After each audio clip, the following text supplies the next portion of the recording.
আমাদের চ্যানেলের সমস্ত গল্প শুনতে এক্ষুনি সাবস্ক্রাইব করুন আমাদের ইউটিউব চ্যানেলটিকে।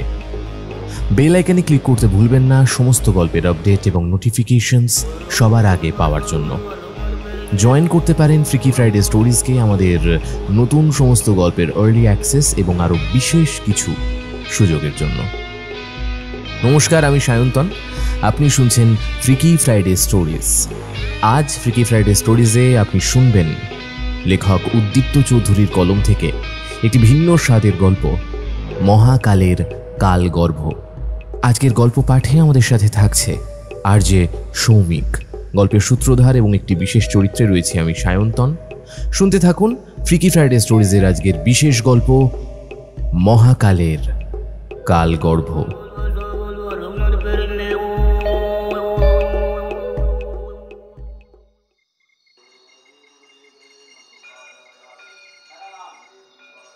ঢং ঢং শব্দে ক্রমাগত বেজে চলেছে মন্দিরের ঘণ্টাধ্বনি। কানে ভেসে আসছে এক টানা শো শো শব্দ। ধীরে ধীরে ভারী হয়ে উঠছে বাতাস।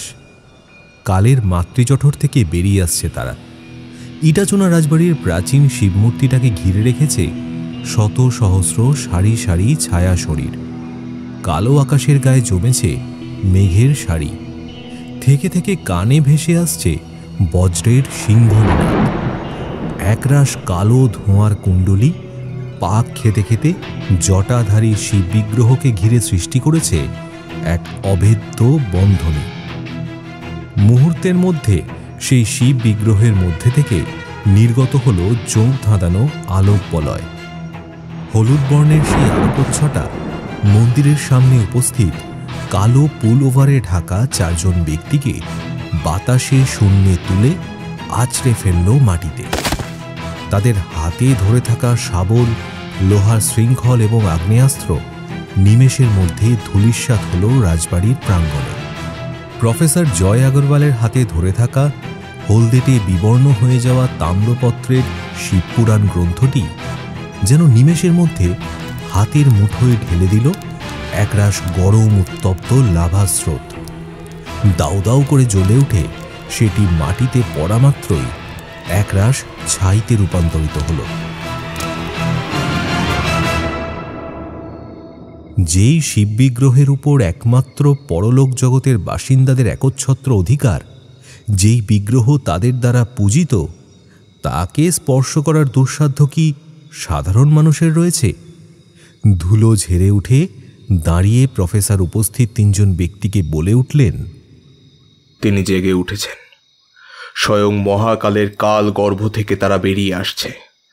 সকল মহাজাগতিক শক্তি একত্রিত হয়ে রক্ষা করছে তাকে। তোমাদের কি সাধ্য তাকে হরণ করার দুঃসাহস দেখাও? এখনো সময় আছে, পালাও পালাও তোমরা, নইলে স্বয়ং প্রভুর উপাসকেরাই তোমাদের জীবনী শক্তি শুষে নিয়ে ছিবড়ে হয়ে যাওয়া দেহটিকে টেনে নিয়ে যাবে পাতালের গভীরে।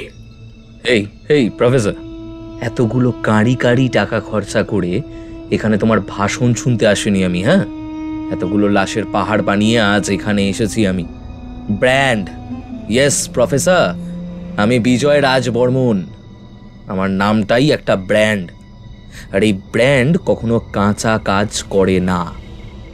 সামান্য একটা দেব বিগ্রহ, তাকে ঘিরে কিছু মিথ্যে জনশ্রুতি, এই বিজয় রাজ বর্মনকে তার উদ্দেশ্য থেকে টলাতে পারবে না, বুঝেছো?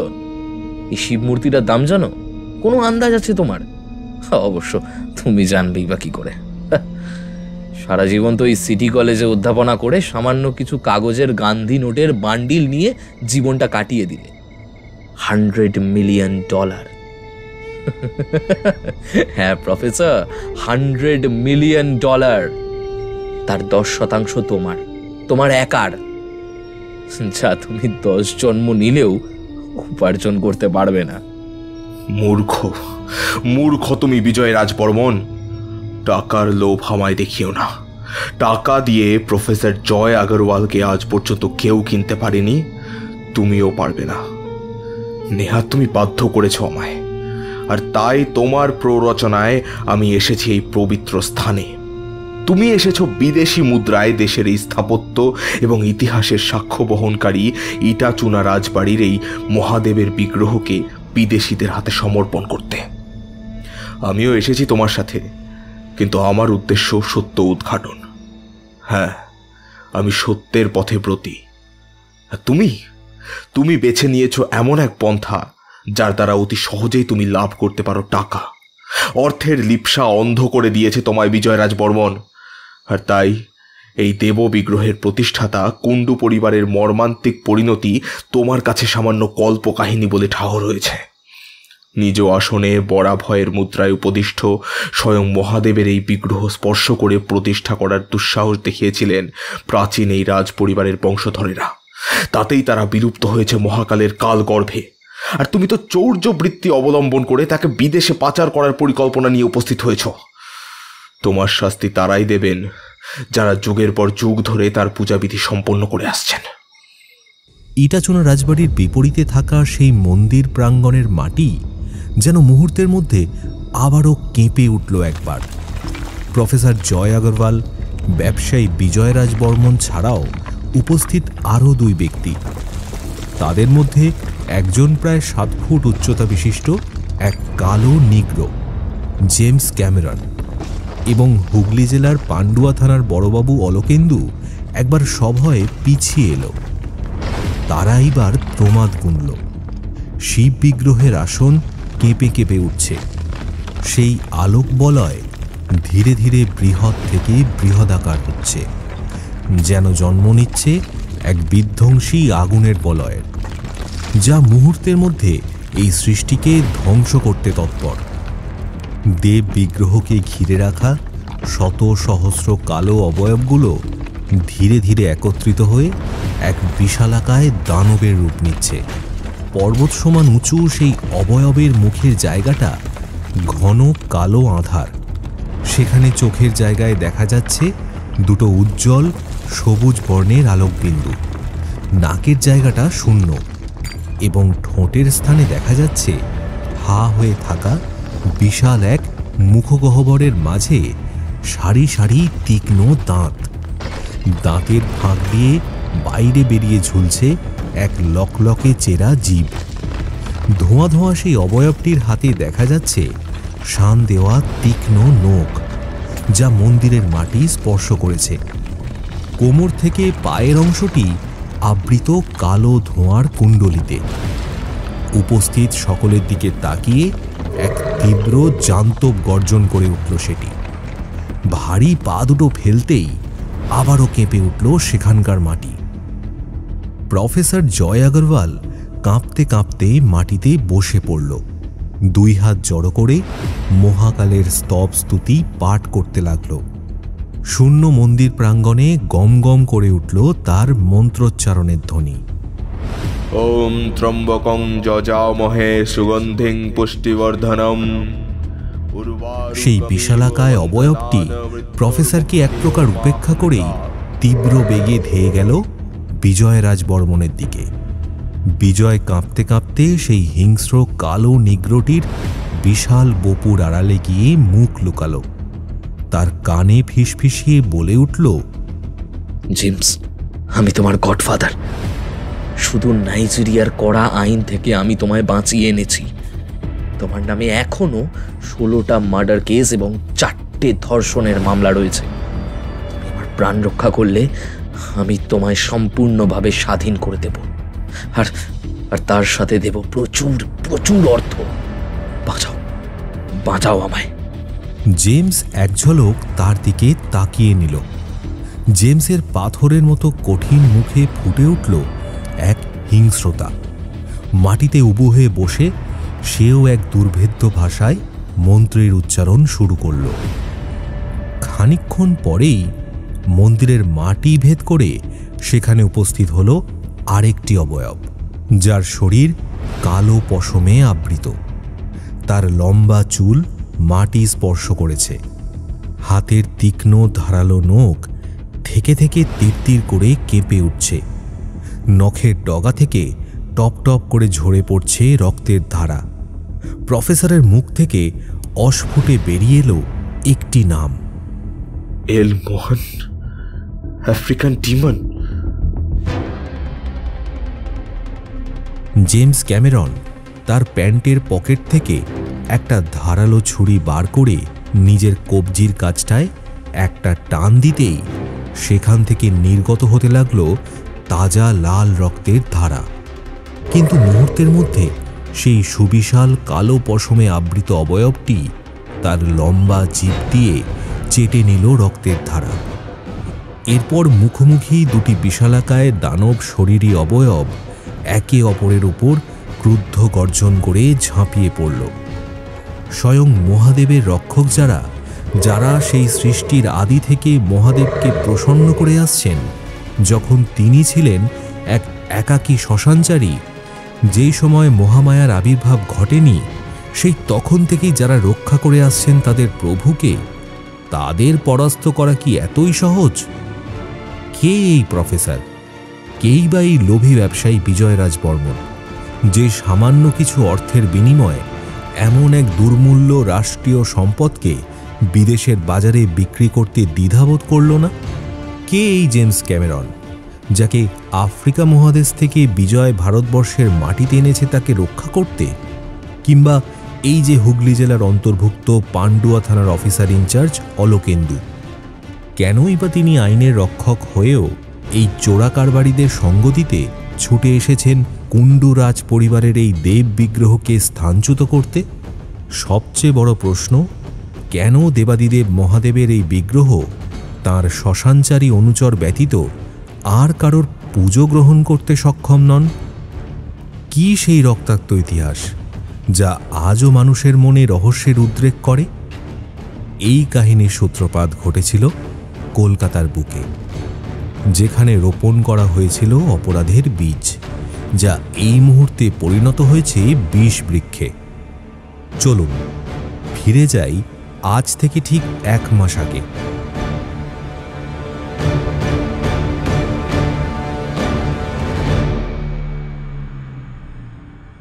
স্থান কলকাতার সিটি কলেজ।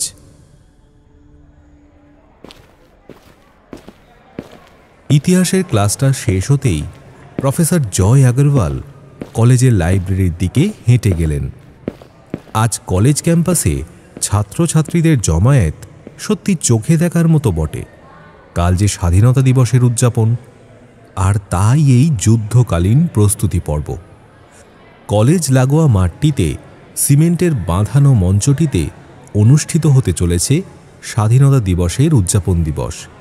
সেই উপলক্ষে পতাকা উত্তোলনের সাথে সাথে মেয়েদের নৃত্যানুষ্ঠান, তারই সাথে একটি football match, city college versus Vidyasagar college.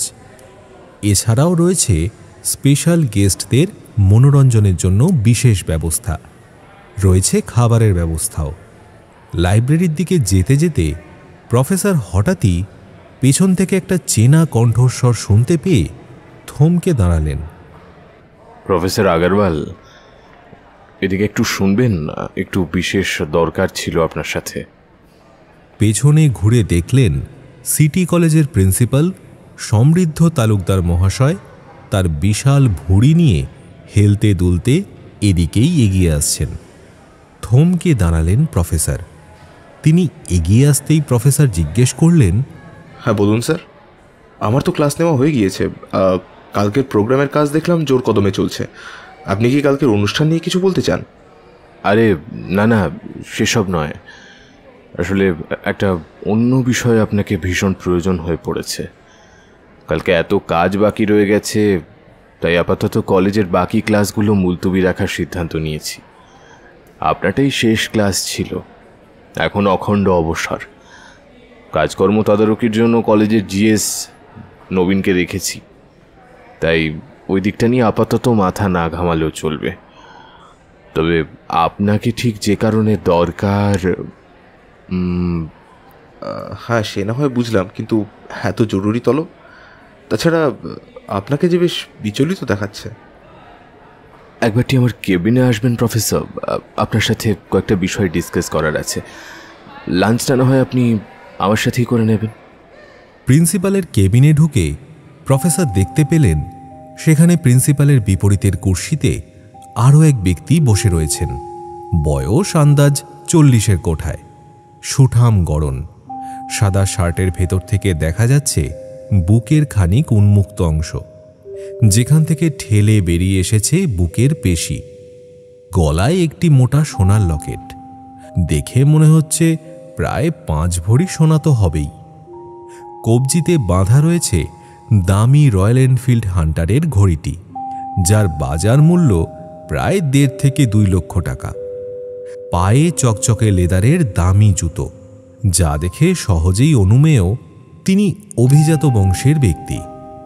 Professor এবং প্রিন্সিপাল ঘরে ঢুকতেই মুচকি একটা হাসি বিনিময় করে একটি পায়ের উপর আরেকটি পা রেখে কোনোরকম ভদ্রতা কিংবা সৌজন্যবোধের তোয়াক্কা না করেই তিনি বলে উঠলেন, professor Joy, pleasure to meet you.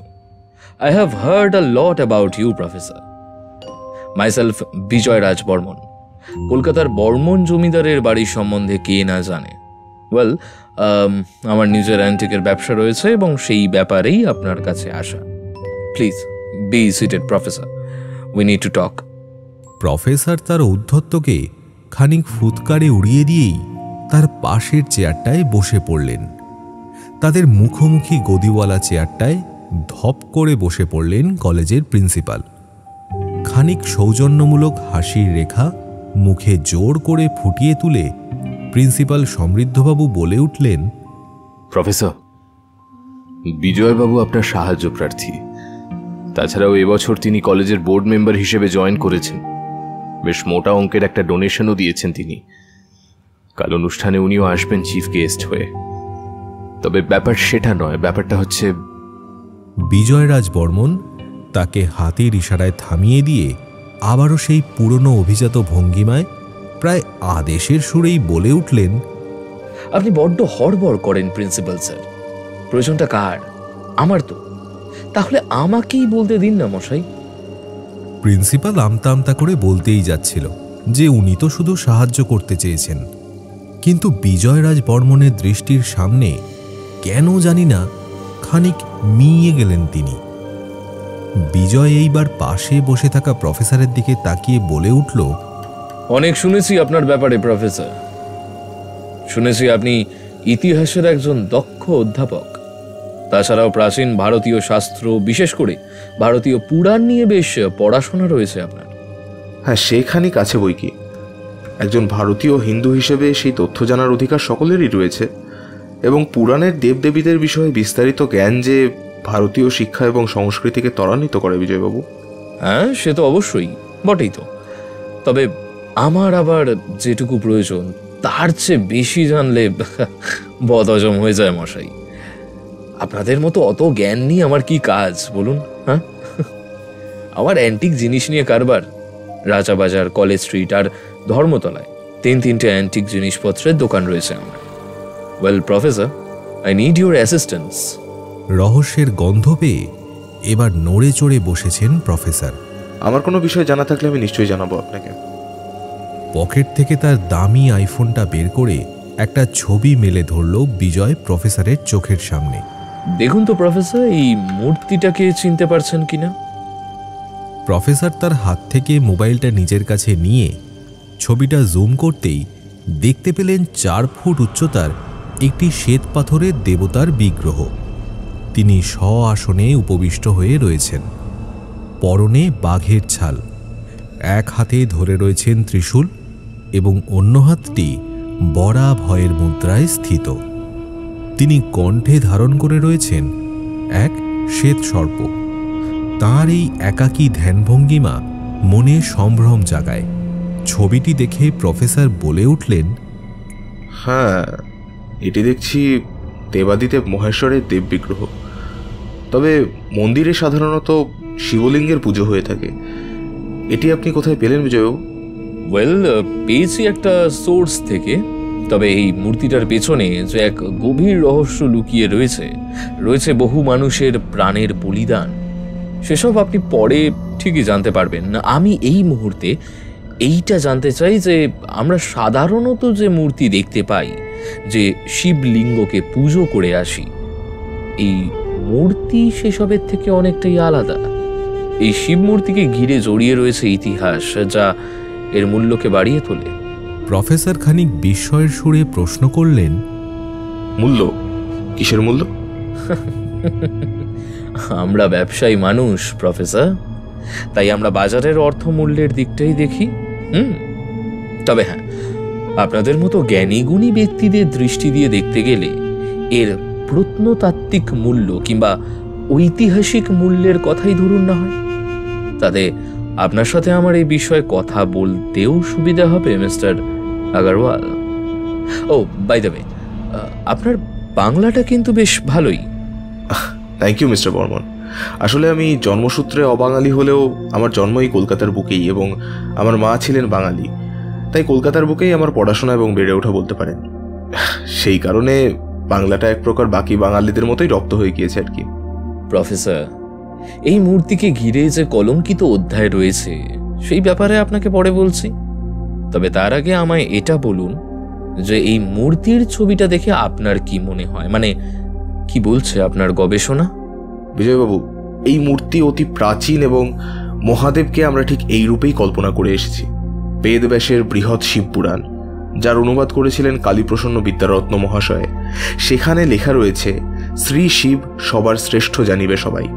সভ্যতার আদি স্তর হতেই যার আবির্ভাব, সেই দেবাদিদেব মহাদেবের আবির্ভাব কিংবা জন্মের রহস্যের সূত্রপাত কিভাবে হয়েছিল সেটা একটু আপনাকে জানিয়ে দিই। বৃহৎ শিবপুরাণে একটি স্তোত্র উল্লেখ রয়েছে।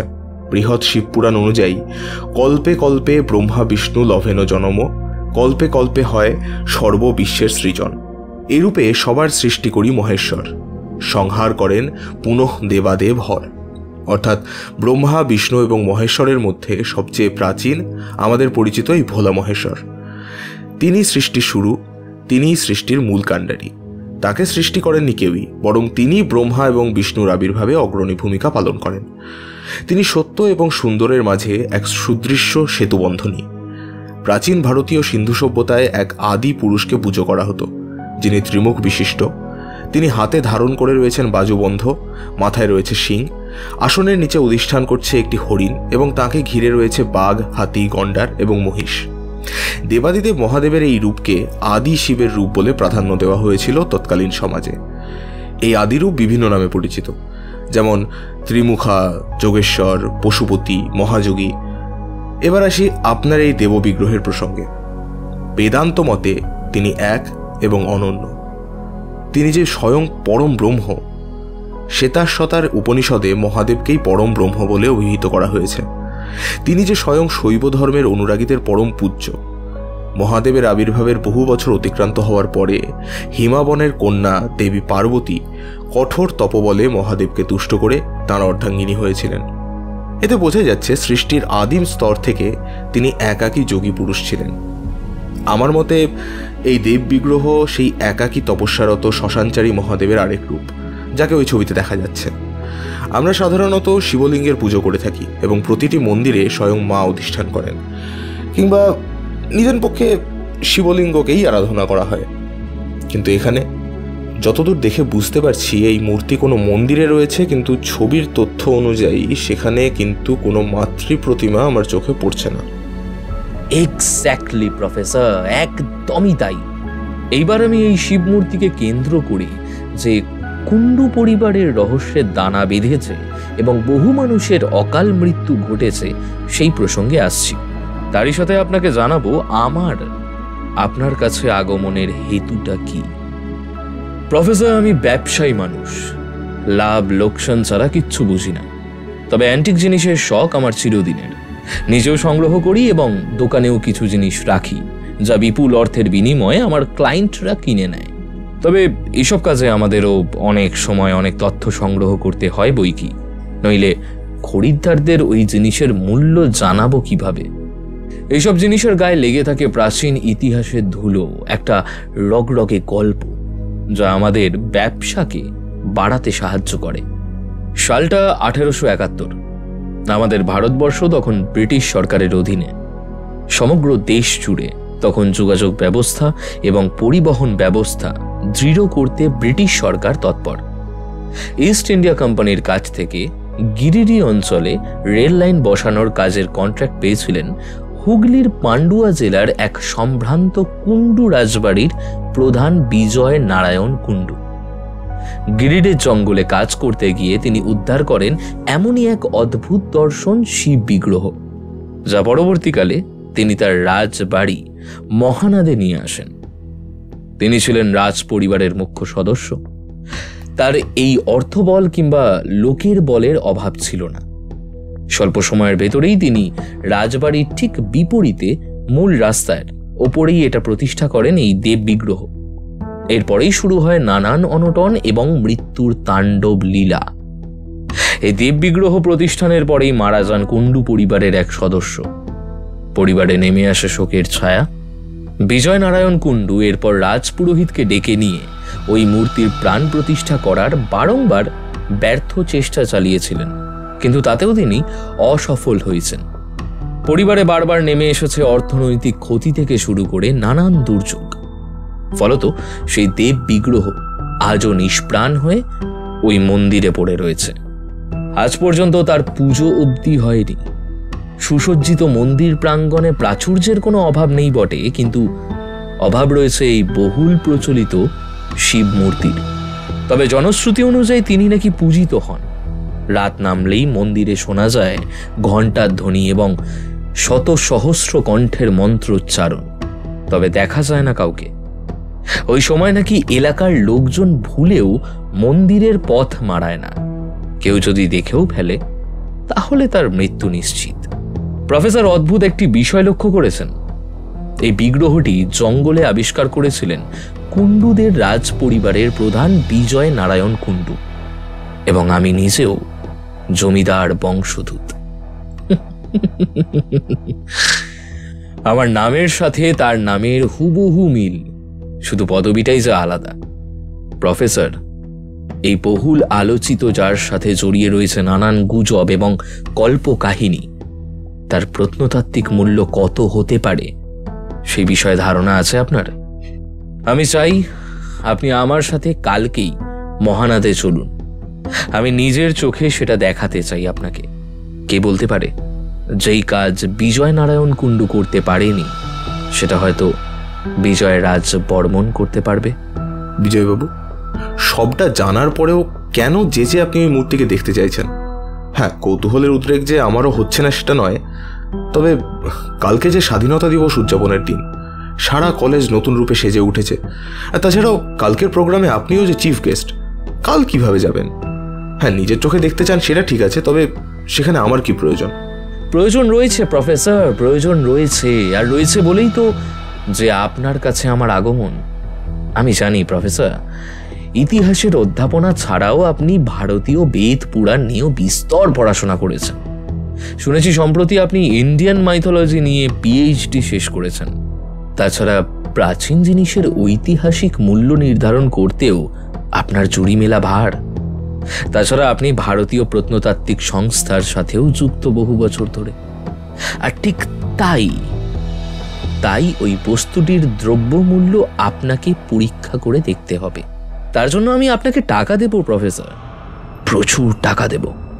উদ্দেশ্য কি সেটা না হয় পরে জানতে পারবেন। আপাতত এইটুকু জেনে নিন যে আমরা কালকেই মহানাদের উদ্দেশ্যে রওনা দিচ্ছি।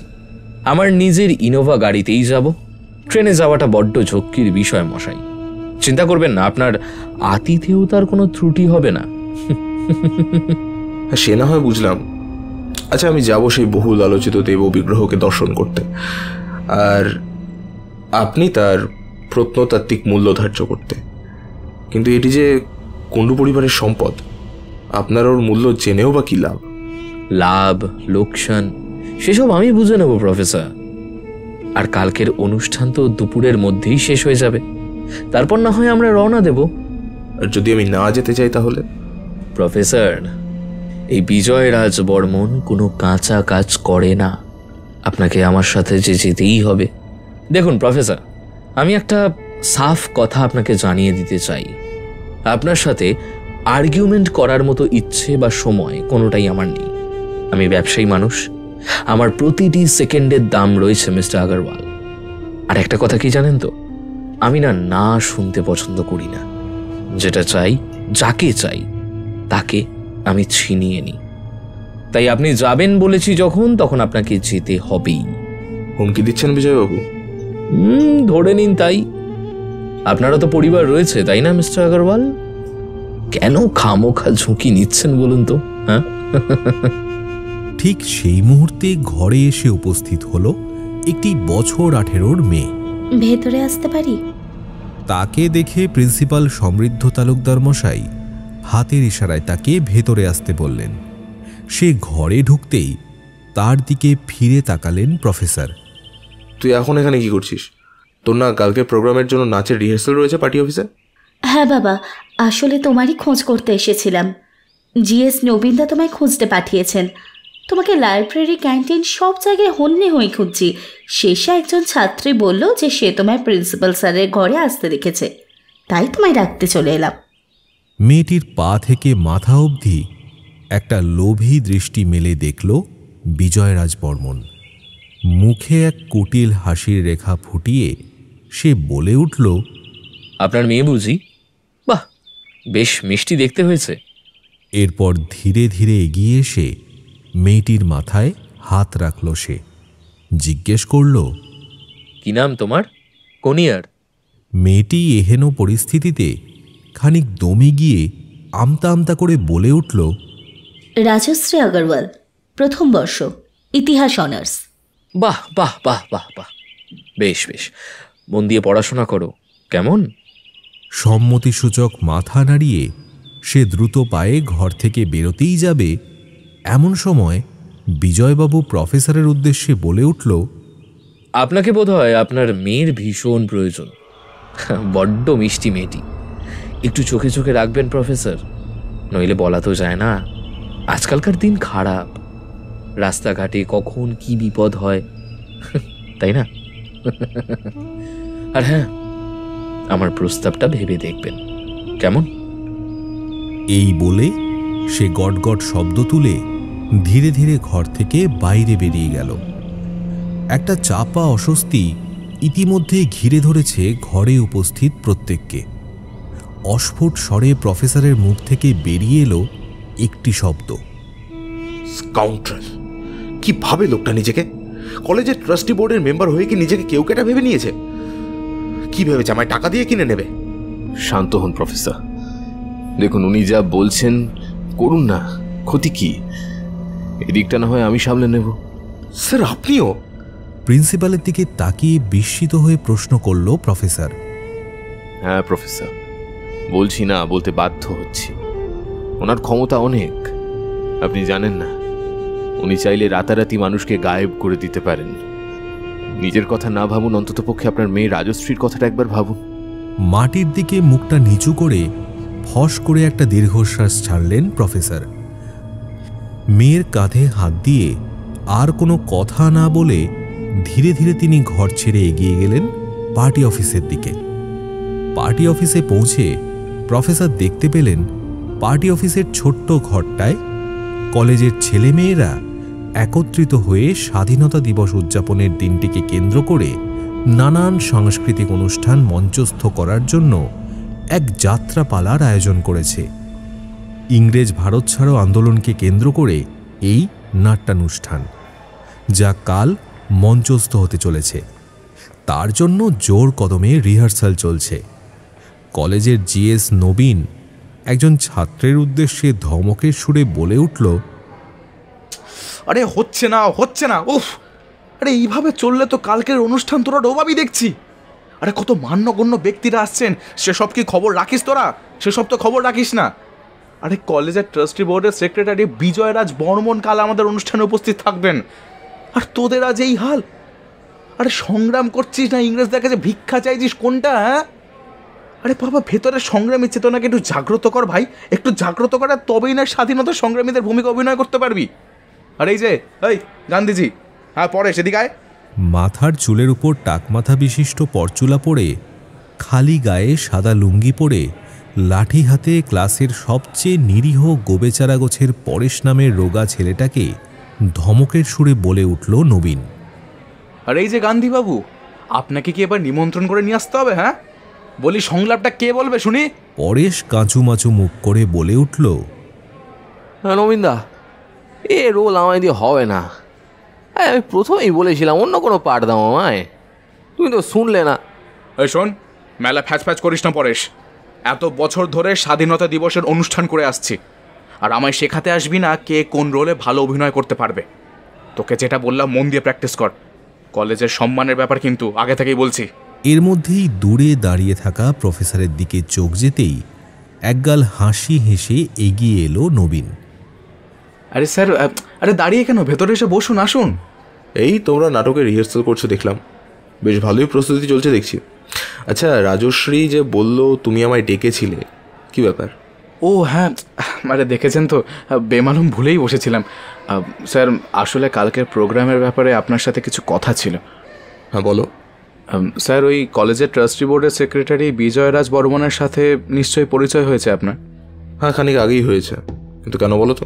এদিক সেদিকে চেয়ে গলার স্বর 2 খাত নিচে নামিয়ে নবীন বলে উঠল, স্যার, লোকটা না বিশেষ সুবিধার নয়, বহু বেআইনি কাজের সাথে যুক্ত শুনেছি। হ্যাঁ, তো তাতে তোমার কি সমস্যা? সেটা তো তার ব্যক্তিগত জীবন, সেখানে তুমি নাক গলাচ্ছ কেন নবীন? আর তাছাড়া আমাকেই বা ডাকলে কেন? এদিক সেদিক চেয়ে নিয়ে একইভাবে সে প্রথমে রাজশ্রীর দিকে চেয়ে বলল, এই শোন, এই তোর তো পরের অংশ পাঠ রয়েছে, তুই ভেতরে গিয়ে আপাতত নাটকের দলটাকে একটু অ্যাসিস্ট কর। যা, তোর পাঠ আসতে এখনো ঢের দেরি। যা ভেতরে গিয়ে বস আর সবাইকে সাহায্য কর। স্যারের সাথে আমার কিছু ব্যক্তিগত কথা রয়েছে, আমি পরে আসছি। যা, ভেতরে গিয়ে কাজ কর, যা। রাজশ্রী তার কথা শুনে নাটকের দলটার দিকে এগিয়ে যেতেই নবীন প্রফেসরকে বলল, স্যার, ক্যান্টিনে চলুন, এখানে বলা যাবে না, ব্যাপারটা একটু গোপনীয়। কলেজের অন্যান্য ব্যস্ততম দিনগুলিতে ক্যান্টিনে উপচে পড়া ভিড় লক্ষ্য করা যায়, তবে আজ বেশ ফাঁকা বলা যায়। ক্যান্টিনে গিয়ে 2 কাপ কফির অর্ডার দিয়ে নবীন প্রফেসরকে বলে উঠল, স্যার, বিজয়বাবুর ব্যাপারে যে অনেক কিছু কানে আসছে, লোকটা বিশেষ সুবিধার না, সে তো আগেই বললাম আপনাকে। তবে যেটা বলার জন্য একান্তে নিয়ে এলাম সেটা হলো যে খানিকক্ষণ আগে আমাদের পরেশ, বুঝলেন কিনা, ওই বাথরুমে গিয়েছিল বোধহয় সিগারেট খেতে। এবার কলেজ ক্যান্টিন ছাড়া আর ওই কলেজের গেটের বাইরে গিয়ে চায়ের দোকানে সিগারেট খাওয়া ছাড়া ক্যাম্পাসের ভেতর তো খাওয়ার কোনো নিয়ম নেই। তাই আজ রিহার্সালের ফাঁকে ফাঁকে প্রায় বাথরুমে ঢুকে স্মোক করে আসছিল সে। কিন্তু সেটা ইম্পর্টেন্ট না। ইম্পর্টেন্ট বিষয় যেটা হলো যে খানিক আগে সেই বিজয়বাবুকে ফোনে কার সাথে যেন কথা বলতে শুনেছে। বিজয়বাবু কাকে যেন বলছিলেন যে প্রফেসর জয় মানে আপনাকে তার ভীষণ প্রয়োজন, কোনো এক মূর্তি চুরির ব্যাপারে নাকি। আপনার সেই মূর্তির ব্যাপারে আপনার মতামতের প্রয়োজন। তাছাড়া ওই মূর্তি নাকি একমাত্র প্রকৃত দৈব শক্তির ব্যাপারে জ্ঞান যাদের রয়েছে তারাই স্পর্শ করতে পারে, নইলে নাকি কি সব সুপার ন্যাচারাল এন্টিটিদের দ্বারা আক্রান্ত হয়। আরও বলছিল যে সোজা পথে কাজ না হলে নাকি সে বাঁকা পথ অবলম্বন করতেও জানে। আমার মনে হলো এই কথাগুলো আপনাকে জানানোর প্রয়োজন, তাই জানালাম। স্যার, আপনি কি এই ব্যাপারে কিছু বলতে পারবেন? প্রফেসর সন্দিগ্ধ চোখে একবার ফাঁকা ক্যান্টিনটা ভালোভাবে দেখে নিয়ে বলে উঠলেন, হ্যাঁ, কিছুক্ষণ আগেই কথা হয়েছে এই ব্যাপারে, তবে ব্যাপারটা গোপনীয়, এই মুহূর্তে ডিসক্লোজ করতে পারছি না। আচ্ছা, আমাকে একটা সাহায্য করতে পারবে? বলুন স্যার। কালকের অনুষ্ঠানে হয়তো আমি থাকতে পারবো না, আমাকে একটা বিশেষ জায়গায় যেতে হবে, রাজশ্রীও আসতে পারবে না। তুমি এই দিকটা একটু ম্যানেজ করে দিতে পারবে? স্যার, সে না হয় আমি করব, কিন্তু প্রিন্সিপাল স্যারকে কি বলবো? সে আমি কথা বলে নেব, ছুটির দরখাস্ত দেবো, বলবো মেডিকেল ইমার্জেন্সি রয়েছে। কিন্তু অনুষ্ঠানটা তুমি একা হাতে সঞ্চালনা করতে পারবে তো? সে আপনি নিশ্চিন্তে থাকুন স্যার, আমি আপনার প্রাক্তন ছাত্র ছিলাম, আপনার জন্য সব করতে পারি স্যার। তবে ওই লোকটার থেকে স্যার একটু সাবধান। নবীনের কাঁধে হাত দিয়ে উঠে দাঁড়ালেন প্রফেসর। তিনি বললেন, আমার তোমার উপর পূর্ণ আস্থা রয়েছে, আমি খুব শীঘ্রই ফিরব। বাড়িতে পৌঁছে এইভাবে প্রফেসরকে গোছগাছ করতে দেখে বেশ আশ্চর্য হলো রাজশ্রী। সে প্রফেসরকে বলল, বাবা, কি ব্যাপার বলো তো? আমাকে কলেজেও থাকতে দিলে না, বললে বাড়ি আসতে তোমার সাথে, এদিকে এসে গোছগাছ শুরু করছো। আমরা কি কোথাও যাচ্ছি? আমরা নয় মা, তুই যাচ্ছিস। আজকে রাতের ট্রেনে কাটোয়া লোকাল ধরে মামার বাড়ি যাচ্ছিস তুই। স্টেশন অবধি আমরা একসাথেই যাব, তবে এরপর আমাদের গন্তব্য 2 পথে বিভক্ত হয়ে যাবে। কিন্তু কেন বাবা? তাছাড়া তুমি বা কোথায় যাচ্ছ? আর কালকে তো কলেজে অনুষ্ঠান। মা, অনুষ্ঠান প্রতি বছর আসবে, তবে এই বিশেষ মুহূর্ত আর ফিরে আসবে না।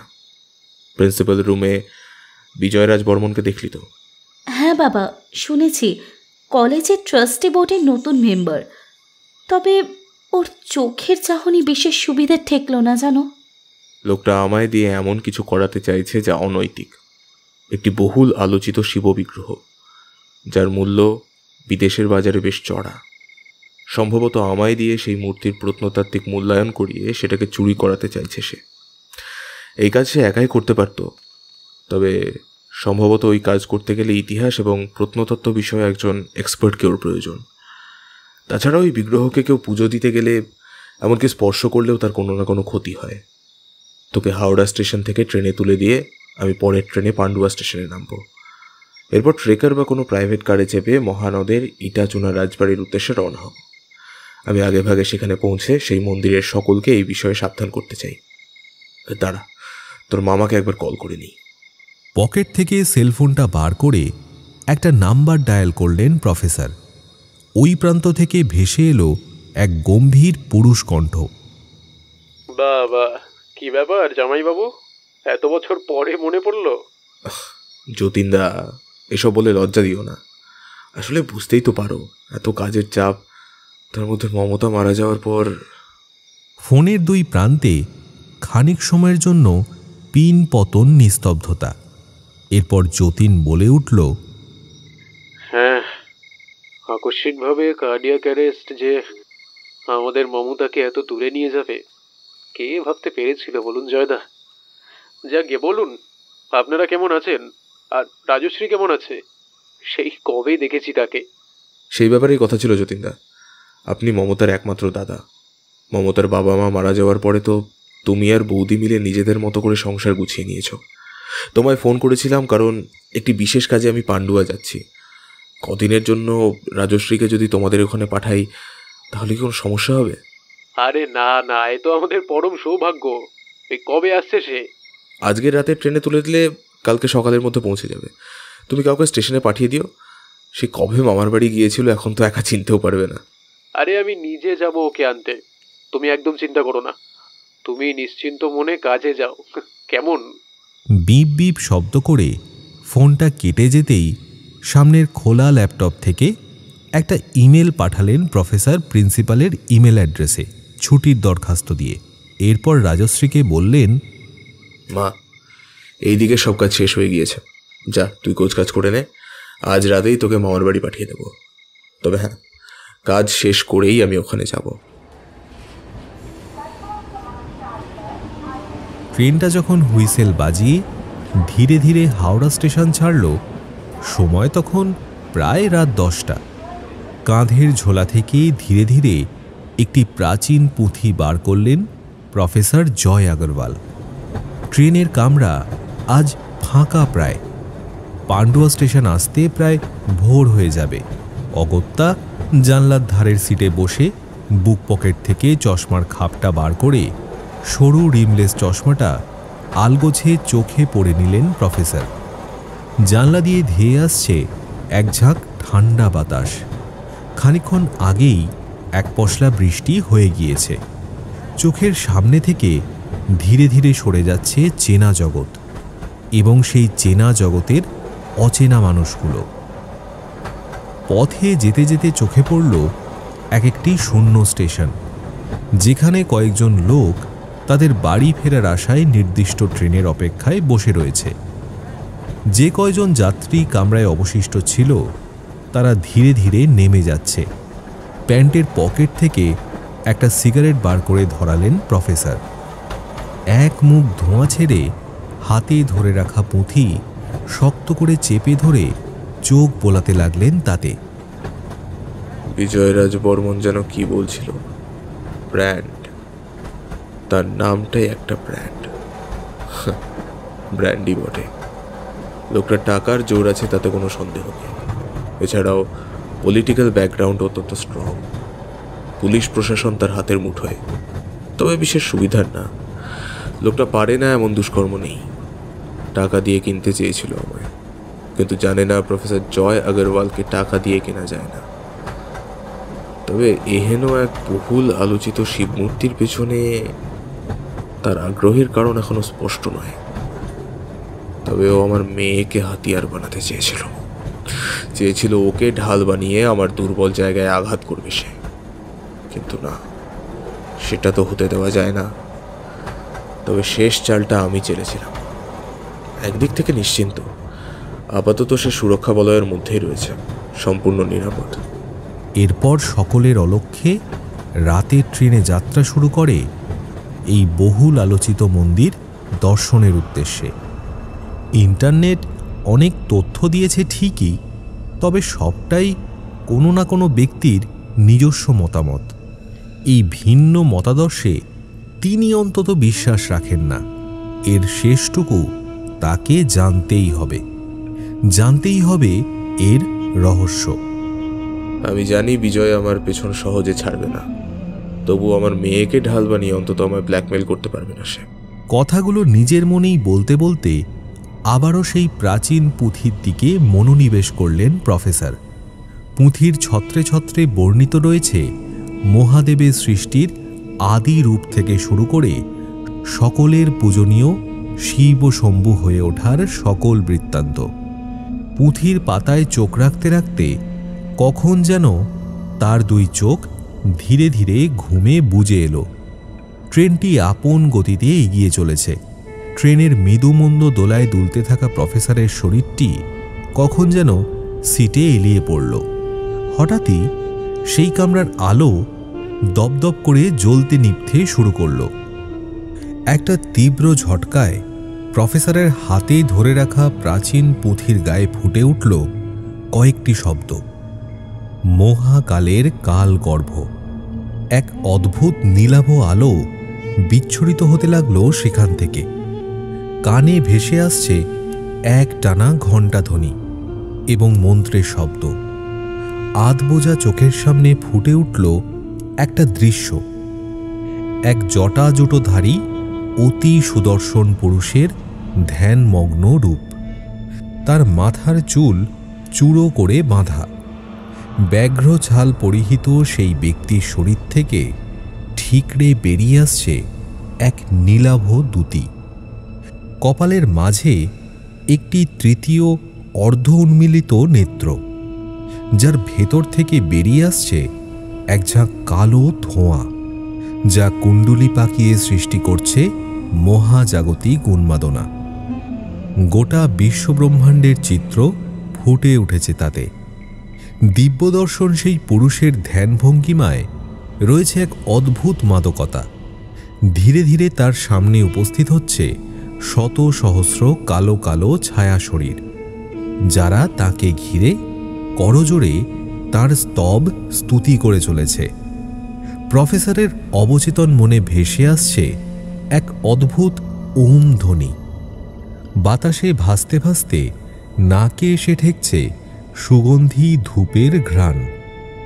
ঘুমন্ত অবস্থাতেই প্রফেসর বিড়বিড় করে বলে উঠলেন, ওম নমঃ শিবায় শান্তায় করুণাত্রায় হেতবে নিবেদিতামি চাত্নানং ত্বং গত্বিং পরমেশ্বরম। হে মহাদেব, সৃষ্টি স্থিতি লয় বিনাশ সবই যে তোমার অধীন। তুমিই পরম ব্রহ্ম, তুমিই শান্তির প্রতীক, যিনি সকল কারণের পরম কারণ, যার অতি উজ্জ্বল পিঙ্গল নয়ন, যার কণ্ঠ সর্পরাজের হাড় দ্বারা ভূষিত। তিনি ঈশ্বর, তিনিই পরিত্রাতা। ওম নমঃ শিবায়।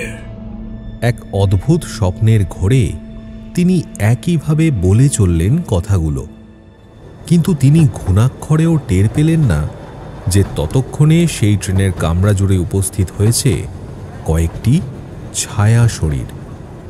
হঠাৎ আবারও এক প্রবল ঝটকায় প্রফেসরের ঘুমটা ভেঙে গেল। হাতে ধরে রাখা শিবপুরাণ গ্রন্থটি কখন যেন মেঝেতে পড়ে গিয়েছিল। তিনি তৎক্ষণাৎ সেটিকে মেঝে থেকে তুলে কপালে ছোঁয়ালেন। এরপর আবারও সেটিকে ঝোলায় পুড়ে পকেট থেকে একটা সিগারেট ধরাতেই যাবেন, ঠিক সেই মুহূর্তে কানে ভেসে এলো এক তীব্র খিলখিলে হাসির আওয়াজ। তিনি সভয়ে চকিতে পাশে ঘুরে তাকালেন, কিন্তু কই, সেখানে কেউ তো নেই। মনের ভুল ভেবে তিনি আবারও সিগারেট ধরাতেই যাবেন, ঠিক সেই মুহূর্তে এক অদ্ভুত দৃশ্য তার চোখে পড়ল।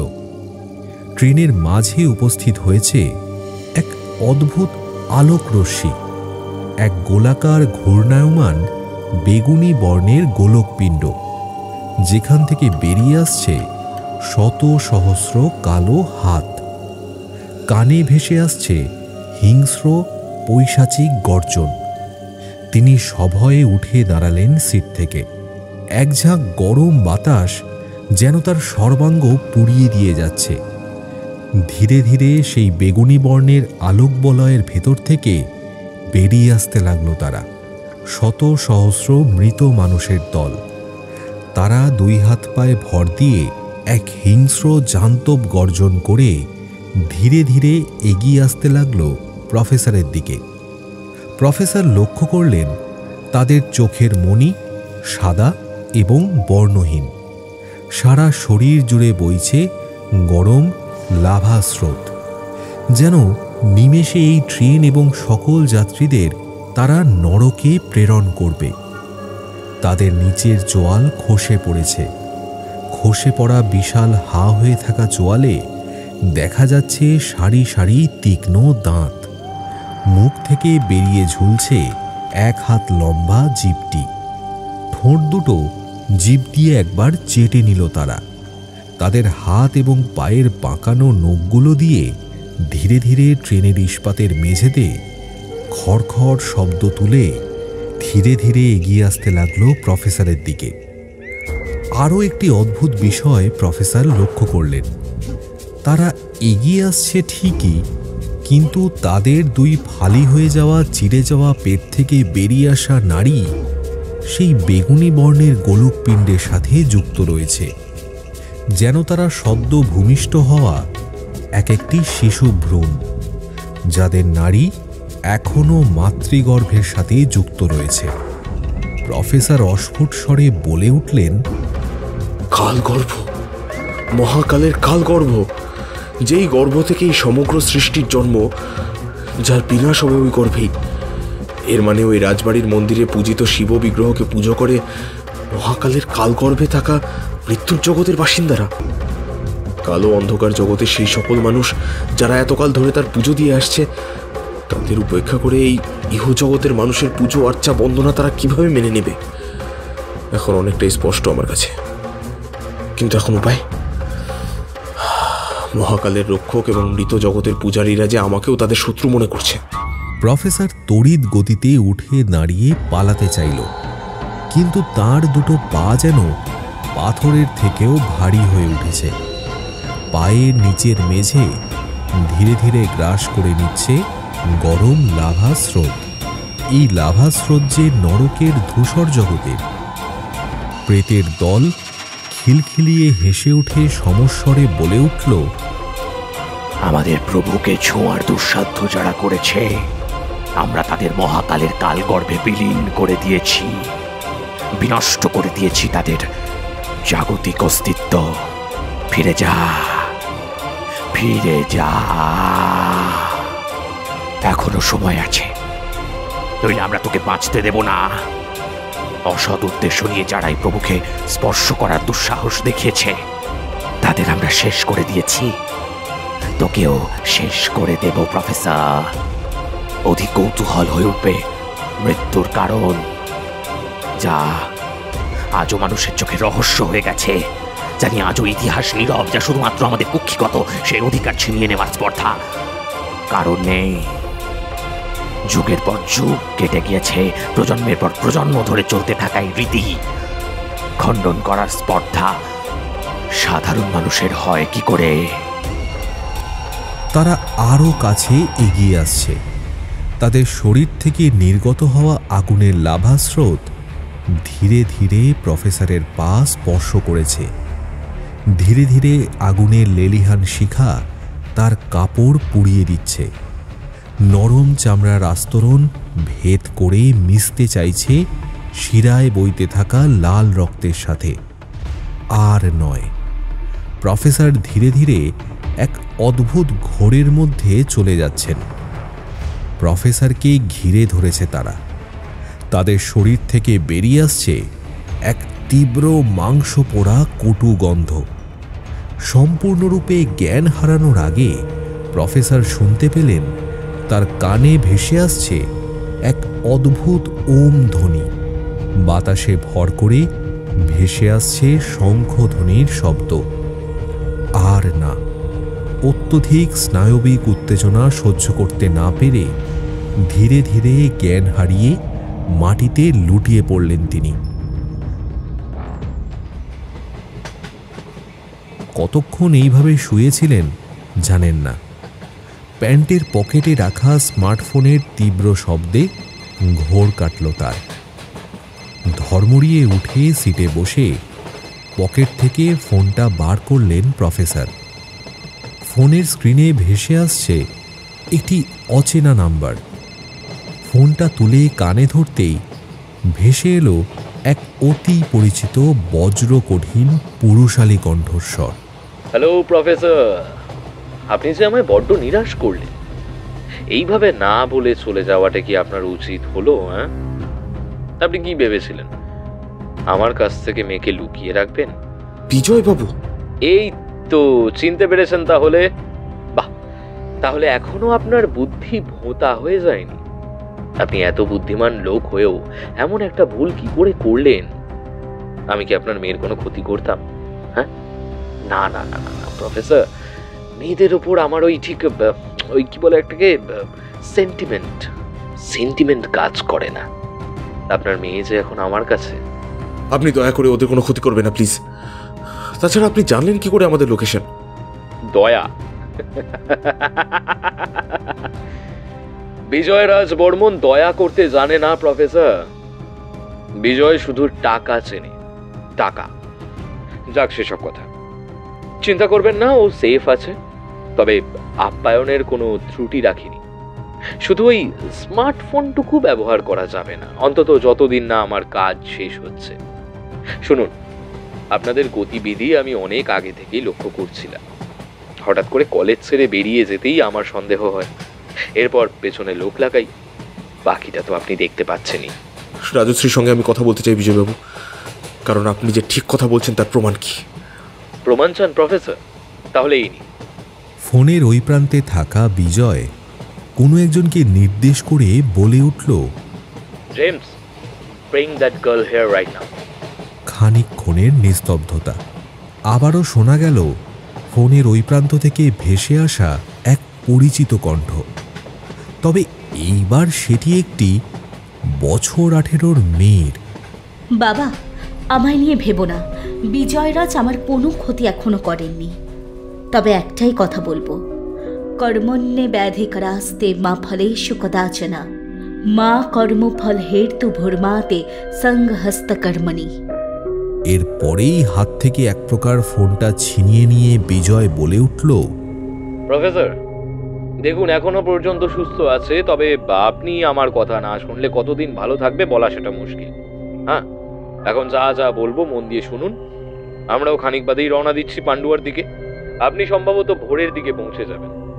ওখানে একটা গেস্ট হাউস বুক করে রেখেছি আপনার নামে। হরিপ্রসাদ নামে একজন আপনাকে নিতে আসবে, ওর সাথে চলে যাবেন। পথে যাওয়ার সময় ইটাচুনা রাজবাড়ির সেই মন্দিরটি পড়বে। নিজের চোখেই একবার দেখে যাবেন। বাকি কথা না হয় আমি গিয়ে বলবো। আর হ্যাঁ, হুঁশিয়ারি করার চেষ্টা করবেন না প্রফেসর, নইলে।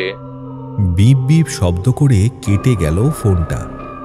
ফোনটা কেটে যেতেই প্রফেসরের মুখে ফুটে উঠল এক স্মিত হাসি। এই সংস্কৃত শ্লোকটির মানে অন্তত অর্থলোভী বিজয়ের মাথায় ঢুকবে না। তবে এটাও যে এক গুপ্ত বার্তা যা তিনি তার মেয়ের কাছ থেকে এইমাত্র পেলেন, যার অর্থ মানুষের অধিকার শুধু কর্মে, কর্মফলে নয়। কর্মফলের আকাঙ্ক্ষা নিয়ে যেমন কোনো কর্মে ব্রতী হওয়া উচিত নয়, তেমনি কর্ম থেকেও বিরত থাকা উচিত নয়। প্রফেসর মনে মনে বলে উঠলেন, কি ভেবেছে বিজয় আমরা এতটাই দুর্বল? আমার মেয়ে এমন এক প্রতিকূল পরিবেশের মধ্যে থেকেও আমায় জানিয়ে গেল যে বাবা, তুমি তোমার কাজ করে যাও, ফলের আশা করো না। সবই যে ওই পরম ব্রহ্মের লীলা খেলা মাত্র। প্রতিটি গল্পের শুরু এবং শেষটুকু তিনি রচনা করে রেখেছেন, আমরা তো নিমিত্ত মাত্র। এই মুহূর্তে দাঁড়িয়ে কর্ম করে যাওয়া ছাড়া কোনো উপায় নেই। আমায় এর শেষটা দেখতেই হবে।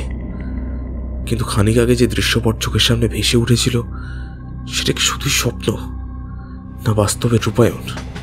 তিনি দ্রুত হাতে মোবাইল ফোনটা বের করে যতীনের নাম্বার ডায়াল করলেন। যতীন ফোন তুলতেই ভেসে এলো প্রফেসরের উদ্বিগ্ন গলা। যতীনদা, রাজশ্রীকে অপহরণ করা হয়েছে। একটি বিশেষ কাজে আমি পান্ডুয়া যাচ্ছি বলেছিলাম, সেটি একটি বিশেষ দুর্লভ শিবমূর্তিকে চোরাকারবারিদের হাত থেকে রক্ষা করতে।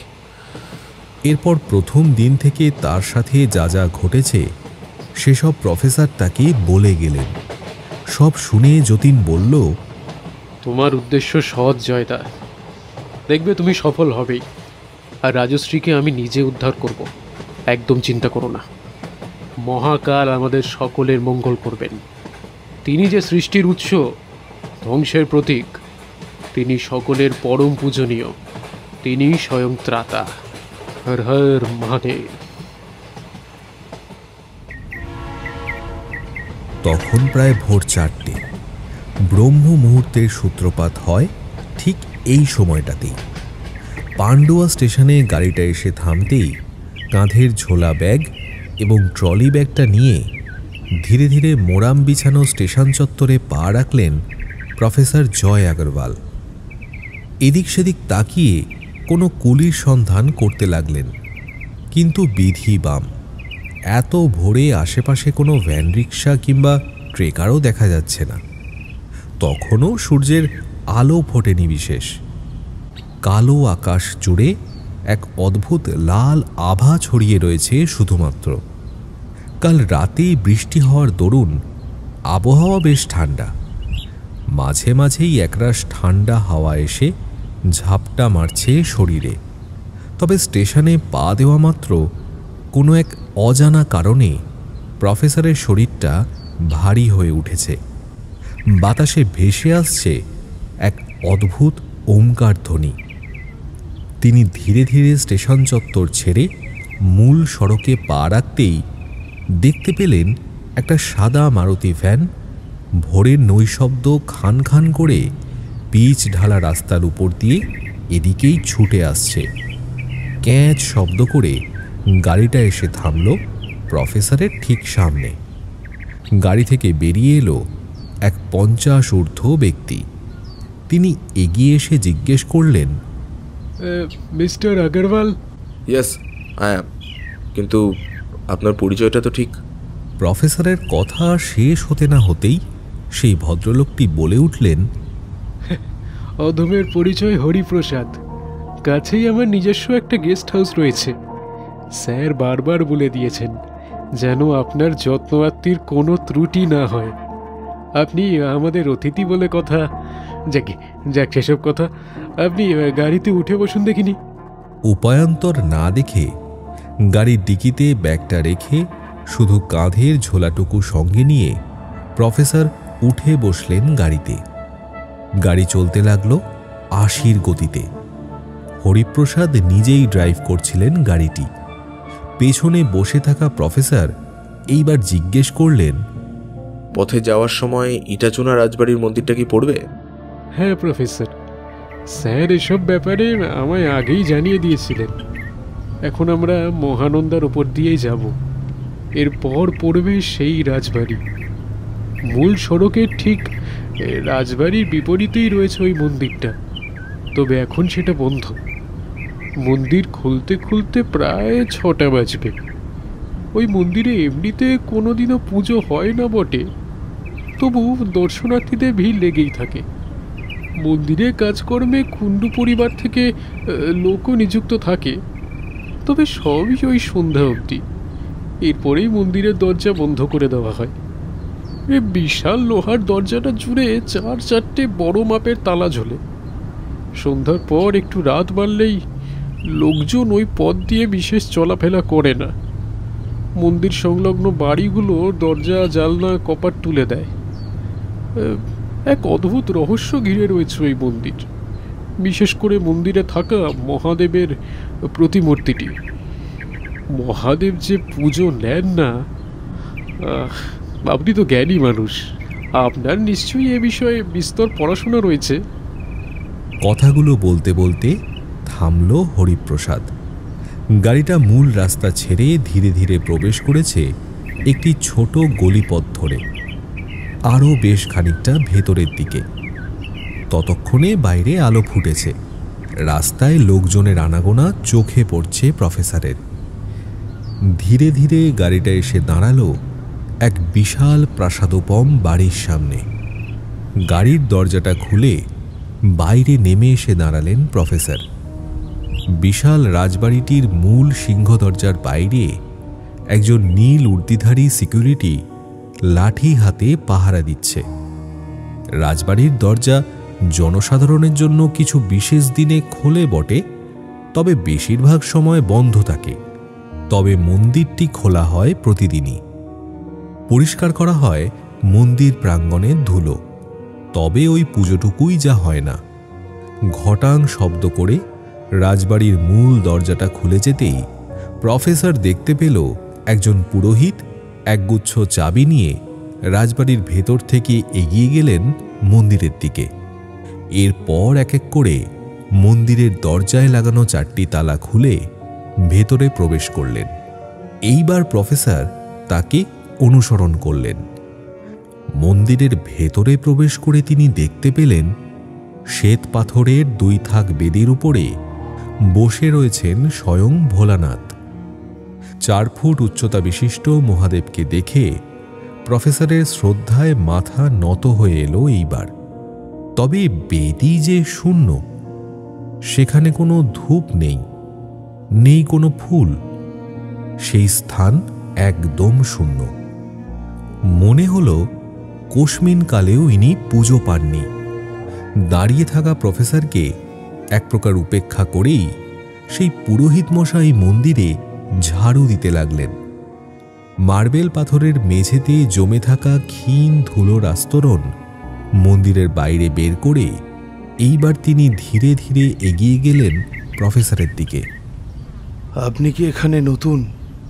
এর আগে তো আপনাকে এখানে কখনো দেখেছি বলে মনে পড়ছে না। মনে না পড়ারই কথা, কারণ এর আগে আমি এখানে আসিওনি। আসলে সম্প্রতি এই দৈব বিগ্রহের ব্যাপারে একটা জায়গায় পড়েই আমার এই স্থানে আসা বলতে পারেন। আচ্ছা, এই বিগ্রহটি দেখে মনে হচ্ছে এটি বহু প্রাচীন। এটি প্রথমে শুনেছি কুণ্ডু রাজ পরিবারের প্রধান সদস্য বিজয় নারায়ণ কুণ্ডু গিরিডির জঙ্গলে খুঁজে পেয়েছিলেন। হ্যাঁ, ঠিকই শুনেছেন। আমি পণ্ডিত অমরনাথ শাস্ত্রী। বংশানুক্রমে এই পরিবারের রাজ পুরোহিত বলতে পারেন।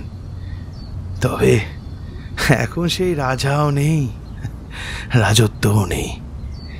রয়ে গিয়েছে এই রাজবাড়িটা, যা আজ ইতিহাসের সাক্ষ্য বহন করে চলেছে। এবং এই মন্দিরটি, প্রতি বছর এই মন্দিরে মেরামতের পেছনে প্রচুর অর্থ ব্যয় হয়।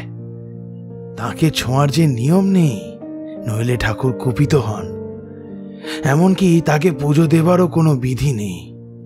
বহু বছর ধরে তিনি অনন্ত মনুষ্য কর্তৃক পুজো হয়নি ঠিকই, তবে প্রতি রাতে অদ্ভুতভাবে মন্দিরে শোনা যায় শঙ্খের আওয়াজ, শোনা যায় ঘণ্টার ধ্বনি। ওই সময় সকলে ঘরে দৌড় দিয়ে থাকে। বন্ধ মন্দিরে ভেতরে তখন চলে আরতি, বাতাসে ভেসে আসে ধূপের গন্ধ। আপনি এগুলো বিশ্বাস করেন ঠাকুরমশাই? আপনি কি কখনো নিজের চোখে দেখেছেন কিছু, বা এমন কিছু শুনেছেন যা অস্বাভাবিক? দেখুন, এই মন্দির জুড়ে নানান লোককথা প্রচলিত রয়েছে। 1871 সালে বিজয় নারায়ণ কুণ্ডু এই বিগ্রহে প্রাণ প্রতিষ্ঠা করার চেষ্টা করেছিলেন, কিন্তু এরপরে নেমে আসে দৈবের প্রকোপ। এই পরিবারে একজনের অস্বাভাবিকভাবে মৃত্যু হয়। তাদের পড়তে হয় অর্থনৈতিক টানাপোড়েনের মধ্যে। বর্তমানে রাজ পরিবারের সদস্যরা কেউই এখানে আর থাকে না, বেশিরভাগ বিদেশে রয়ে গেছেন। বছরে মাত্র একটি দিন সকলের আগমন হয় এই বাড়িতে। বর্তমানে এই মন্দির এবং রাজবাড়ির রক্ষণাবেক্ষণের জন্য লোক নিযুক্ত করা রয়েছে। আমি নিজেও রাজবাড়ির একটি অংশে পরিবার নিয়ে বাস করি। মন্দিরে দেখাশোনা আমিই করি। তাছাড়া একজন ভৃত্য রয়েছে। আমি কিছু দেখিনি, সত্যি বলতে দেখার সাহস কোনোদিন হয়নি। তবে রাত নামলেই শরীরটা ভারী হয়ে ওঠে, চোখ জোড়া ঘুমে আচ্ছন্ন হয়ে যায় অদ্ভুতভাবে। রাত 12টার পর থেকেই ওই মন্দিরে শোনা যায় কাদের যেন পায়ের আওয়াজ। কারা যেন মহাদেবের নামে জয়ধ্বনি দিয়ে উল্লাসে ফেটে পড়েছে। খানিকক্ষণ সময় চুপ থেকে এইবার প্রফেসর বললেন, আসলে আমি একজন ইতিহাসবিদ এবং কলেজে অধ্যাপনার সঙ্গে যুক্ত। এখানে এসেছি এই দেব বিগ্রহের ব্যাপারে রিসার্চ করতে। আশা করি তাতে আপনার সহযোগিতা পাবো ঠাকুরমশাই। নিশ্চয়ই। দেখুন, আমি যতটা জানি ততটা আপনাকে জানালাম, তবে এর চেয়ে বেশি কিছু আমি নিজেও জানি না। আসলে এই রহস্যময় প্রকৃতিকে যতটা কম জানা যায় ততটাই ভালো, কারণ কিছু রহস্যের কোনো সমাধান হয় না। বলা ভালো, অনেক সময় অধিক কৌতূহল মৃত্যুর কারণ হয়ে উঠতে পারে। বেশ, আজ চলি, পরে সময় করে আপনার সাথে যোগাযোগ করব, কেমন? আচ্ছা আচ্ছা আচ্ছা, আসুন তবে। নমস্কার। প্রতি নমস্কারের পালা সেরে যখন তিনি গাড়িতে করে গেস্ট হাউসে ফিরলেন, তখন প্রায় সকাল 10টা বেজে গিয়েছে। বেশ ছিমছাম এই গেস্ট হাউসখানা। সর্বসাকুল্যে 1 তলা এবং 2 তলা মিলিয়ে মোট 8খানা ঘর, যার একটির মধ্যে প্রফেসরের থাকার ব্যবস্থা করা হয়েছে। ঘরে ঢুকে ফ্রেশ হতেই গেস্ট রুম হাউসের একজন ওয়েটার এসে খাবার দিয়ে গেল, ডালপুরি এবং আলুর সবজি। প্রফেসর মনে মনে বলে উঠলেন, খাবার যে গলা দিয়ে নামছে না, ওদিকে মেয়েটার কি অবস্থায় আছে কে জানে। বিপদে তো আমিও রয়েছি। আমি জানি 24 ঘন্টা আমার গতিবিধির ওপর নজর রাখছে বিজয়রাজ বর্মনের লোক। একদিকে এই কুণ্ডু পরিবারের বিজয়নারায়ণ কুণ্ডু, যাকে ইতিহাস এক অন্য রূপে জেনে এসেছে। অন্যদিকে এই বিজয়রাজ বর্মন, যাকে অপরাধের দুনিয়া এক অন্য রূপে চেনে। নাম দুটো এক হলেও যে চারিত্রিক বৈশিষ্ট্যের মধ্যে বিস্তর ফারাক। তবে এদের আসল উদ্দেশ্যটা ঠিক কি, সেটা এখনো বুঝে উঠতে পারছি না। এরা আমাকেই বা কেন বাধ্য করলো? মূর্তিটাকে ঘিরে যেসব জনশ্রুতি প্রচলিত রয়েছে, তাতে এর বয়স অনুমান করে বুঝতে পারছি এটি অন্তত কয়েক হাজার বছরের প্রাচীন। বিজয়নারায়ণ কুণ্ডু এটি উদ্ধার করার আগেও ওই জঙ্গলে জানি না কত শতাব্দী ধরে অযত্নে অবহেলায় পড়েছিল সেটি। তবে প্রশ্ন আবারও সেই একই, এদের আসল পরিচয় কি? মূর্তিটার মূল্য নির্ধারণ করেও বা কি লাভ? এরা কি কোনোভাবে সেটা হাতিয়ে বিদেশের বাজারে বিক্রি করতে চাইছে? তাহলে যে সর্বনাশ, কারণ এটা যারা কিনবে তাদের জীবনেও যে নেমে আসবে মহাকালের অভিশাপ। তাছাড়া আমি সহ স্বয়ং বিজয়রাজ বর্মনের জীবনেও নামবে এক অজানা অভিশাপ, যার ফলে সমস্ত কিছু ছারখার হয়ে যাবে। মহাদেবের ওই একাকী ধ্যানমগ্ন মূর্তির রূপ সম্বন্ধে শুধু আমি নিজস্ব মতামত ব্যক্ত করতে পারি, কিন্তু সঠিকভাবে বলতে পারি না, কারণ এর উত্তর যে আমার কাছেও নেই। এদিকে বিজয়রাজ বর্মনের আসার সময় হয়ে এলো। না, সবটুকু আমায় জানতেই হবে। আজ আমায় ওই মন্দিরের সামনে যেতেই হবে, দেখতে হবে কি রহস্য যা এতকাল ধরে মন্দিরের গায়ে চাপা পড়ে রয়েছে। দরজার গায়ে আলতো করে 2 বার শব্দ হতেই প্রফেসর বিছানা ছেড়ে উঠে দরজা খুলে দিলেন। Welcome welcome professor Joy Agarwal, welcome to the place of mystery, যেখানে প্রতিটা শব্দ চুপি সারে বলে যায় বহু অজানা তথ্য কাহিনী। পথে কোনো অসুবিধা হয়নি তো? ব্যবস্থাপনায় কোনো ত্রুটি থাকলে মার্জনা করবেন। ভেতরে আসুন বিজয়বাবু। পায়ের জুতোর ভারী সোলে মচমচ শব্দ তুলে বিজয়বাবু একাই ঘরে প্রবেশ করলেন।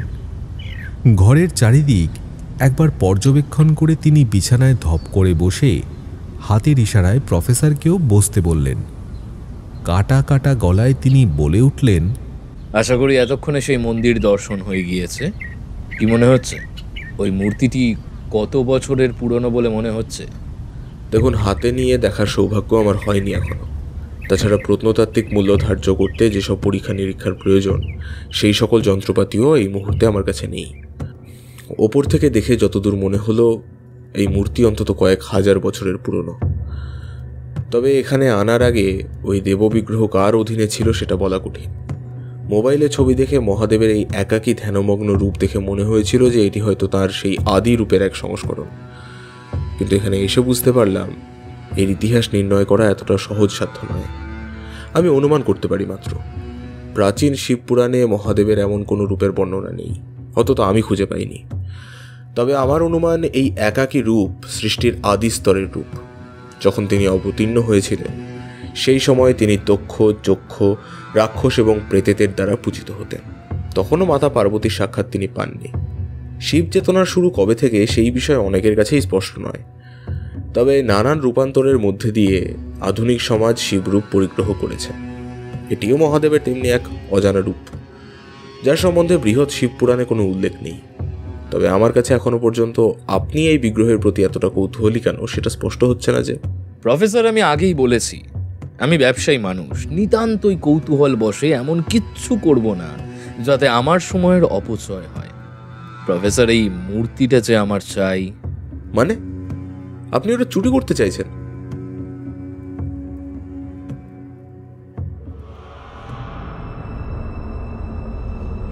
মুখ দিয়ে অস্ফুটে একটা চুকচুক শব্দ তুলে বিজয়রাজ বর্মন বলে উঠল,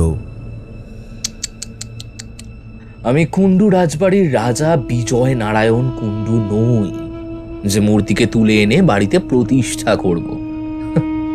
না না না না না না না প্রফেসর, দেবদ্বিজে অত ভক্তি আমার মোটেই নেই, কোনোদিনও ছিল না।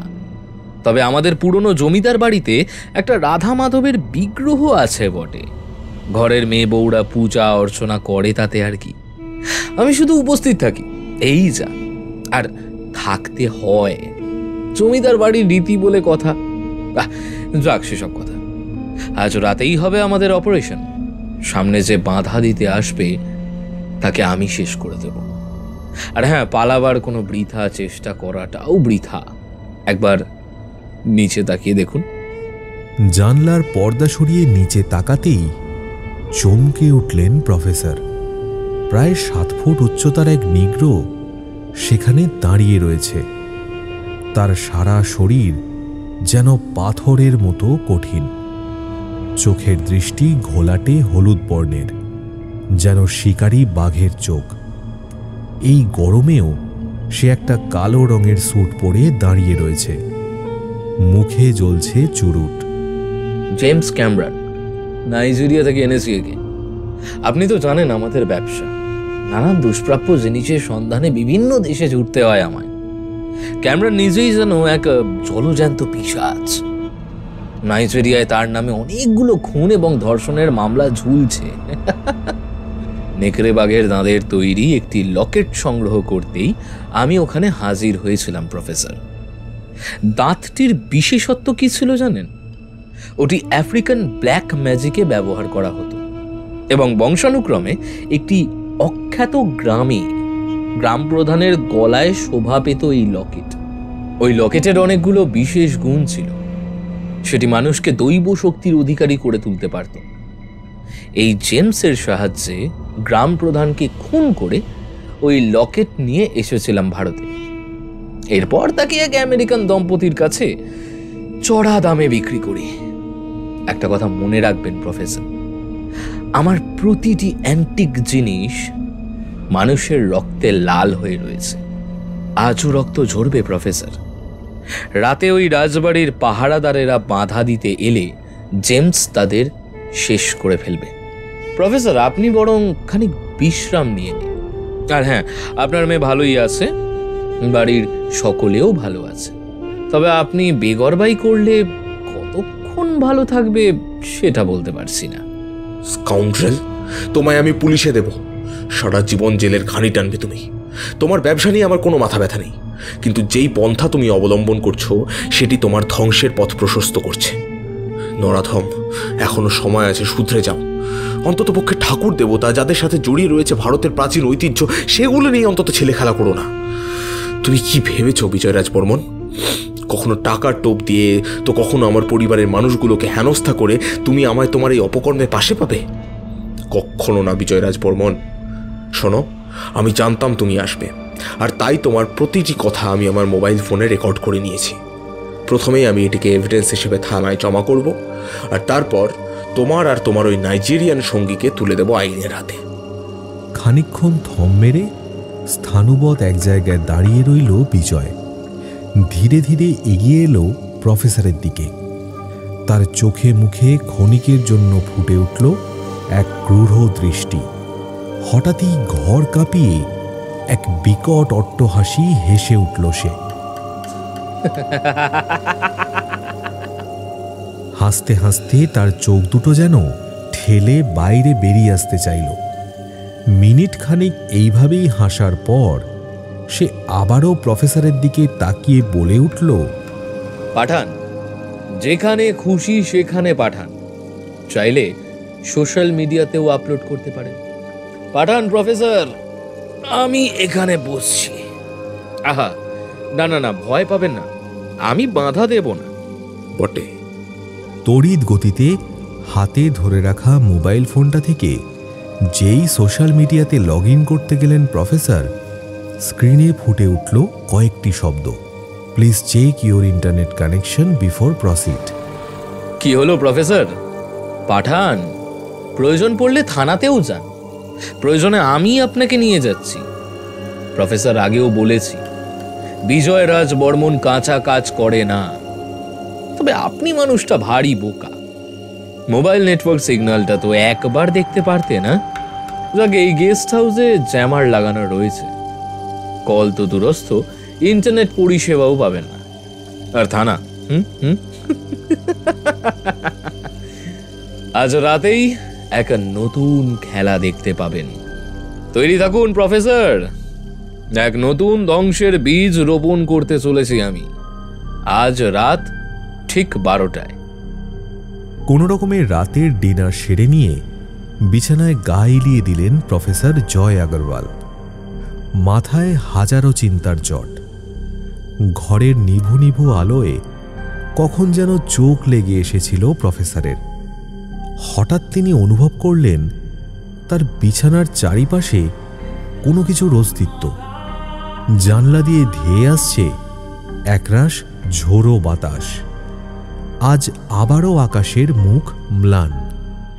ইতিমধ্যে শুরু হয়েছে ঝিরিঝিরি বৃষ্টি।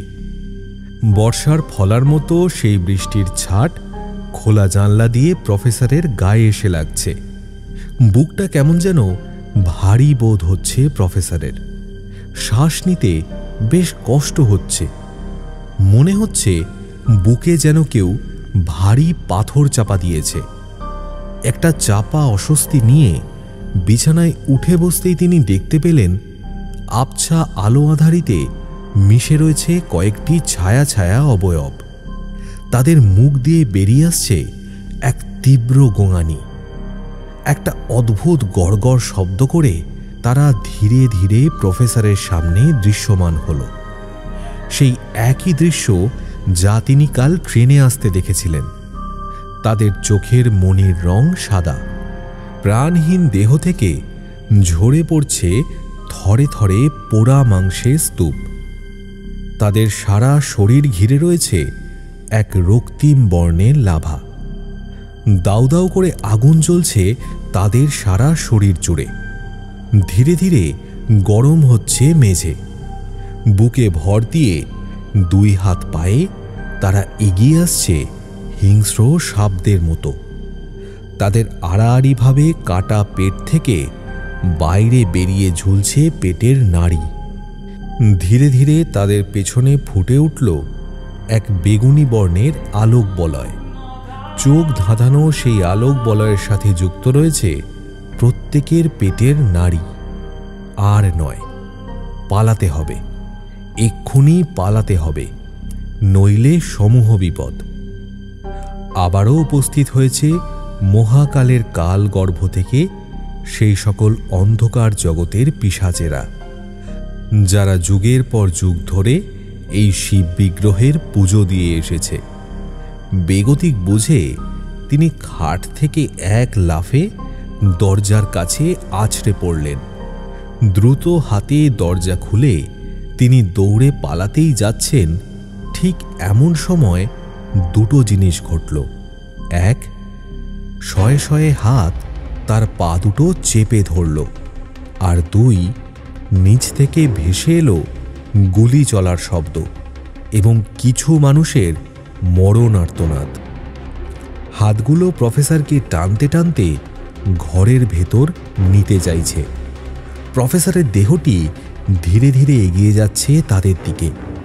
অনুক্রমে দুই হাত দিয়ে তিনি দরজার পাল্লাটা চেপে ধরে একটা ব্যর্থ প্রতিরোধের চেষ্টা করলেন বটে, তবে বিশেষ লাভ হল না। আগুনে ঝলসানো হাতগুলো ধীরে ধীরে তাকে টেনে নিয়ে যেতে চাইছে নরকের অতল গহ্বরে। ঠিক সেই সময় উপস্থিত হল সেই নাইজেরিয়ান যুবকটি। পকেট থেকে দুই মুঠো কড়ি বার করে বিড়বিড় করে এক দুর্বোধ্য ভাষায় মন্ত্র পড়তে পড়তে সাদা কড়িগুলো তাদের দিকে ছুঁড়ে মারতেই তাদের মুখ থেকে ভেসে এলো এক বিকট পৈশাচিক আর্তনাদ। প্রফেসরের পা ছেড়ে দিয়ে ধীরে ধীরে অদৃশ্য হলো তারা। এই মুহূর্তে কোনো এক অজানা কারণে এই পুরুষটিকে তার ভক্ষক নয়, বরং রক্ষক মনে হলো।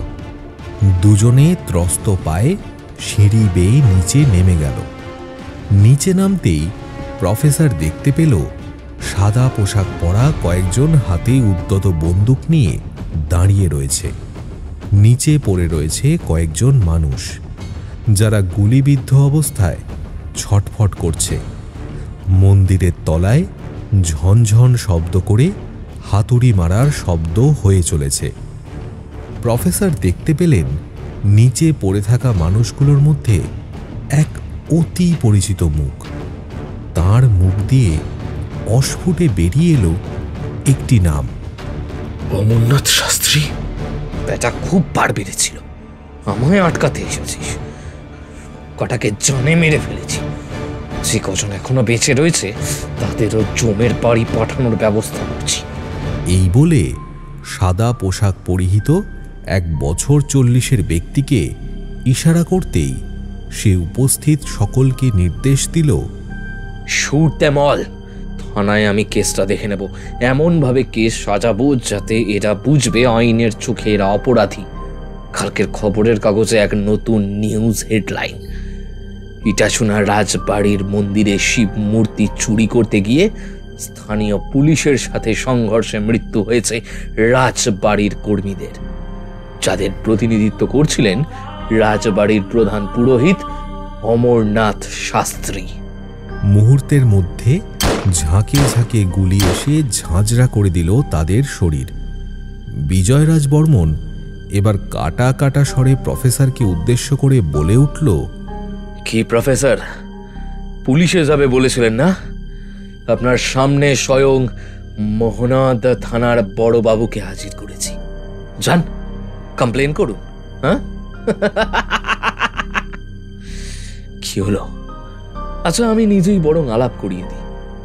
ইনি হচ্ছেন এখানকার থানার ইনচার্জ অলোকেন্দু, আমার খাস লোক।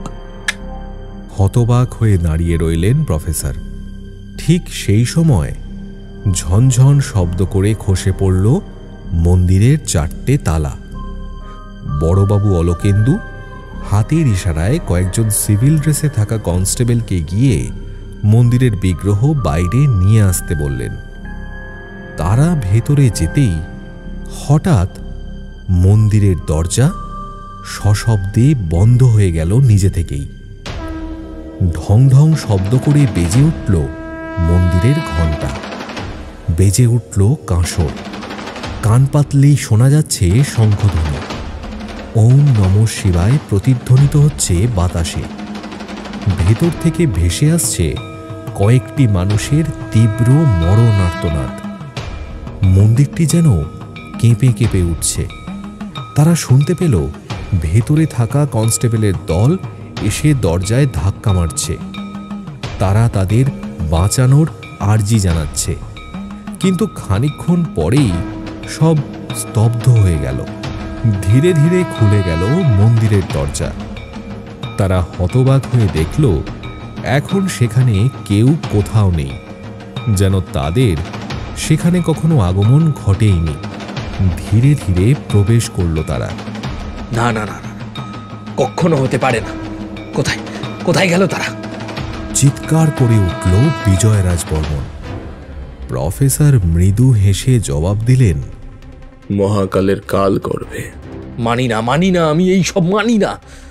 আমি নিজেই এই বিগ্রহকে তুলে আনবো, দেখি আমায় কে বাধা দেয়। ধীরে ধীরে এগিয়ে গেল বিজয়। দেব বিগ্রহকে স্পর্শ করতেই যেন তার সারা শরীরে বিদ্যুৎ খেলে গেল। এক ঝটকায় সে মাটিতে আছড়ে পড়ল। হঠাৎই মন্দিরটি আবারও দুলে উঠল। মহাদেবের মূর্তি থেকে বেরিয়ে আসছে এক চোখ ধাঁধানো আলোকরশ্মি। আবারও মন্দিরের ঘণ্টাগুলো ঢং ঢং ঢং শব্দ করে দুলে উঠল। দেখা গেল দেব বিগ্রহের প্রশস্ত ললাটের মধ্যবর্তী স্থান থেকে বেরিয়ে আসছে এক তীব্র আলোকরশ্মি। এক হলদেটে বর্ণের আলোক বলয় ঘিরে রেখেছে তাকে, এবং সেখান থেকে বেরিয়ে আসছে শত সহস্র মৃত লাশের দল। তীব্র হুঙ্কার ছেড়ে তারা এক ঝাঁক ধোঁয়ার কুণ্ডলী হয়ে একে অপরের সাথে মিলিত হতে লাগল। খানিক পরেই এক পর্বত প্রমাণ দানবীয় অবয়ব উপস্থিত হল তাদের সামনে। পর্বত সমান উঁচু সেই অবয়বের মুখের জায়গাটা ঘন কালো আঁধার, যেখানে চোখের জায়গায় দেখা যাচ্ছে দুটো উজ্জ্বল সবুজ বর্ণের আলোকবিন্দু। নাকের জায়গাটা শূন্য এবং ঠোঁটের স্থানে দেখা যাচ্ছে হাঁ হয়ে থাকা বিশাল এক মুখগহ্বরের মাঝে সারি সারি তীক্ষ্ণ দাঁত। দাঁতের ফাঁক দিয়ে বাইরে বেরিয়ে ঝুলছে এক লকলকে চেরা জিভ। ধোঁয়া ধোঁয়া সেই অবয়বটির হাতে দেখা যাচ্ছে শান দেওয়া তীক্ষ্ণ নখ, যা মন্দিরের মাটি স্পর্শ করেছে। কোমর থেকে পায়ের অংশটি আবৃত কালো ধোঁয়ার কুণ্ডলিতে। তীব্র এক জান্তব গর্জন করে সে তেড়ে এলো তাদের দিকে। গান হোল্ডার থেকে রিভলভার বার করে গুলি ছুড়ল অলোকেন্দু। মন্দির কাঁপিয়ে বাতাস কেটে সেগুলো মিলিয়ে গেল সেই দানবীয় শরীরের মাঝে। বিকট এক জান্তব গর্জন করে সেই অবয়ব হাতের ধারালো নখ মুহূর্তের মধ্যে চালিয়ে দিল অলোকেন্দুর মাথা লক্ষ্য করে। মাথাটা ধর থেকে আলাদা হয়ে মাটিতে পড়ে গেল। কাঁপতে থাকা শরীরটা কাটা কলাগাছের মতো মাটিতে আছড়ে পড়তেই বিজয় জেমসের পিছনে গিয়ে দাঁড়ালো। জেমস, ডু সামথিং, আমায় বাঁচাও জেমস, নইলে ও যে কাউকে বাঁচতে দেবে না। আমি তোমায় অনেক টাকা দেব, তোমার উপর চলা সমস্ত কেস রফা দফা করে দেব, তোমায় এক নতুন জীবন দেব। মূর্খ, তুমি মূর্খ বিজয় রাজবর্মন। এতগুলো মানুষের জীবন নিয়ে খেলা করেছো তুমি। স্বয়ং প্রভুকে হরণ করার দুঃসাহস দেখিয়েছ। ধর্মের কল বাতাসে নড়ে। এইবার শাস্তির জন্য প্রস্তুত হও। প্রফেসর, কখনোই না, এটা আমি হতে দিতে পারি না। প্রফেসর, এই সব বিষয়ে তুমি অনেক কিছু জানো। পারো না, পারো না, পারো না তুমি আমায় বাঁচাতে। আমি তোমায় অনেক টাকা দেব, $100 মিলিয়ন দেব। বলেছে বিদেশি ক্লায়েন্ট, তার থেকে 10% তোমার। যাও যাও, 10% তোমার, যাও।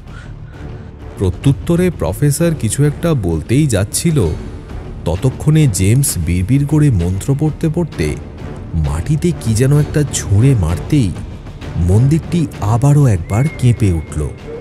শক্ত মার্বেলের মেঝে চৌচির করে সেখান থেকে বেরিয়ে এলো আর এক দানবীয় অবয়ব। তার সারা শরীর কালো পশমে আবৃত। তার লম্বা চুল মাটি স্পর্শ করেছে। হাতের তীক্ষ্ণ ধারালো নখ থেকে থেকে তিরতির করে কেঁপে উঠছে। নখের ডগা হতে টপ টপ করে ঝরে পড়ছে রক্তের ধারা।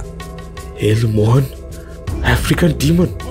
প্রফেসরের মুখ দিয়ে কথাটা বের হতেই দুই অবয়ব এক হিংস্র পাশবিক গর্জন করে একে অপরের উপর ঝাঁপিয়ে পড়ল। প্রফেসর করজোড়ে শুরু করলেন মন্ত্রোচ্চারণ। ওম ত্রম্বকং যজামহে সুগন্ধিং পুষ্টিবর্ধনম উর্বারুকমিব বন্ধনান মৃত্যুর্মুখ্যমাহমৃতাৎ। চারিদিকে এক বিধ্বংসী ঝড় উঠল এইবার। পাক খেতে থাকা একরাশ গরম লাভা স্রোত নির্গত হতে লাগল সেই বিরাট দানবীয় অবয়বের হা হয়ে থাকা মুখ দিয়ে। মুহূর্তের মধ্যে এলমোহানের শরীরটিকে জ্বালিয়ে দিল সেই লেলিহান আগুনের শিখা। জেমস ক্যামেরন এইবার পকেট থেকে এক ধারালো অস্ত্র বার করে তার উপর ঝাঁপিয়ে পড়তে উদ্যত হতেই হঠাৎ শিবলিঙ্গ জুড়ে যে আলোর বলয় সৃষ্টি হয়েছিল সেখান থেকে বেরিয়ে এলো এক চোখ ধাঁধানো আলোক রেখা। মুহূর্তের মধ্যে বিজয় এবং জেমসকে এক অদৃশ্য বন্ধনে বেঁধে ফেলে টানতে লাগলো তার দিকে। সেই আলোক বলয় থেকে বেরিয়ে আসছে শত সহস্র হাত। তারা টানতে টানতে তাদের নিয়ে চলল মহাকালের কালগর্ভে, যেখান থেকে সৃষ্টির প্রারম্ভ এবং যেখানে তার সমাপ্তি, যেখানে লুকিয়ে রয়েছে সৃষ্টির আদি অন্ত, মহাকালের জঠর, যেখানে বিলীন হয়ে যাবে একদিনেই সমস্ত জগৎ। কিন্তু সেই দিনও সৃষ্টির এই আদি রূপ শিব শম্ভু জীবিত থাকবেন এবং আবারও সৃষ্টি করবেন এক নতুন জগৎ। বিজয়রাজ বর্মনের আর্তনাদ ধীরে ধীরে মিলিয়ে গেল। তার মধ্যে তারই সাথে অদৃশ্য হল জেমস।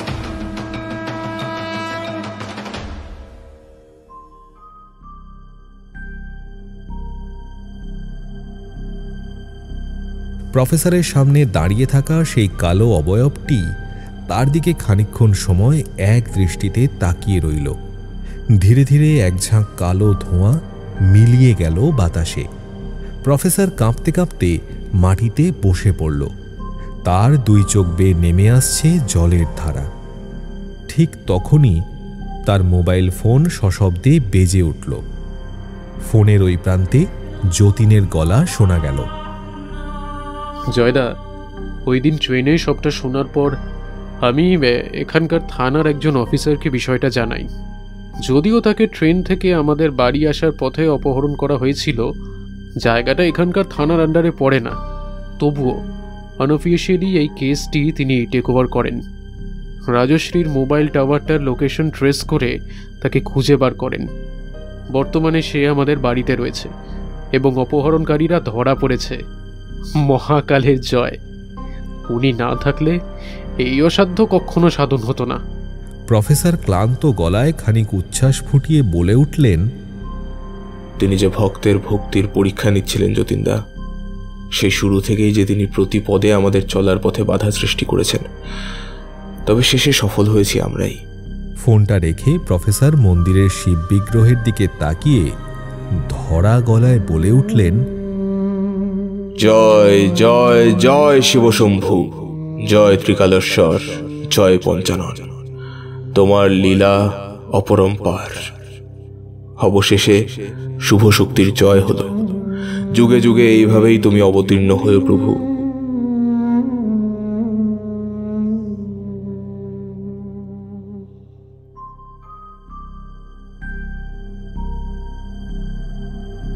এতক্ষণ আপনি শুনছিলেন মহাকালের কালগর্ভ। রচনা উদ্দীপ্ত চৌধুরী, গল্প পাঠ আরজে সৌমিক। অন্যান্য চরিত্রে ছিল মৈনাক, সৌরভ, ঋদ্ধি, তৃষা, সৌমিক, নীল এবং আর্য। গল্পের নাট্যরূপ নির্মাণে ছিল দিশানি, শব্দ সংযোজনে ছিল রণজয়, আবহ সঙ্গীত ও স্পেশাল এফেক্টসে ছিল আর্য। এই গল্পের প্রচ্ছদ নির্মাণ করেছে শুভদীপ বন্দ্যোপাধ্যায়। কেমন লাগলো আজকের গল্পটা? যদি আজকের গল্পটা আপনাদের ভালো লেগে থাকে অবশ্যই ভিডিওটিকে একটি লাইক করে দেবেন, চ্যানেলটা সাবস্ক্রাইব করতে ভুলবেন না, বেল আইকনে ক্লিক করে দেবেন সমস্ত গল্পের আপডেট এবং নোটিফিকেশনস সবার আগে পাওয়ার জন্য। আগামী পর্বে আবার দেখা হবে আপনাদের সাথে আরও একটি নতুন গল্প নিয়ে। সবাই ভালো থাকবেন। শুভরাত্রি।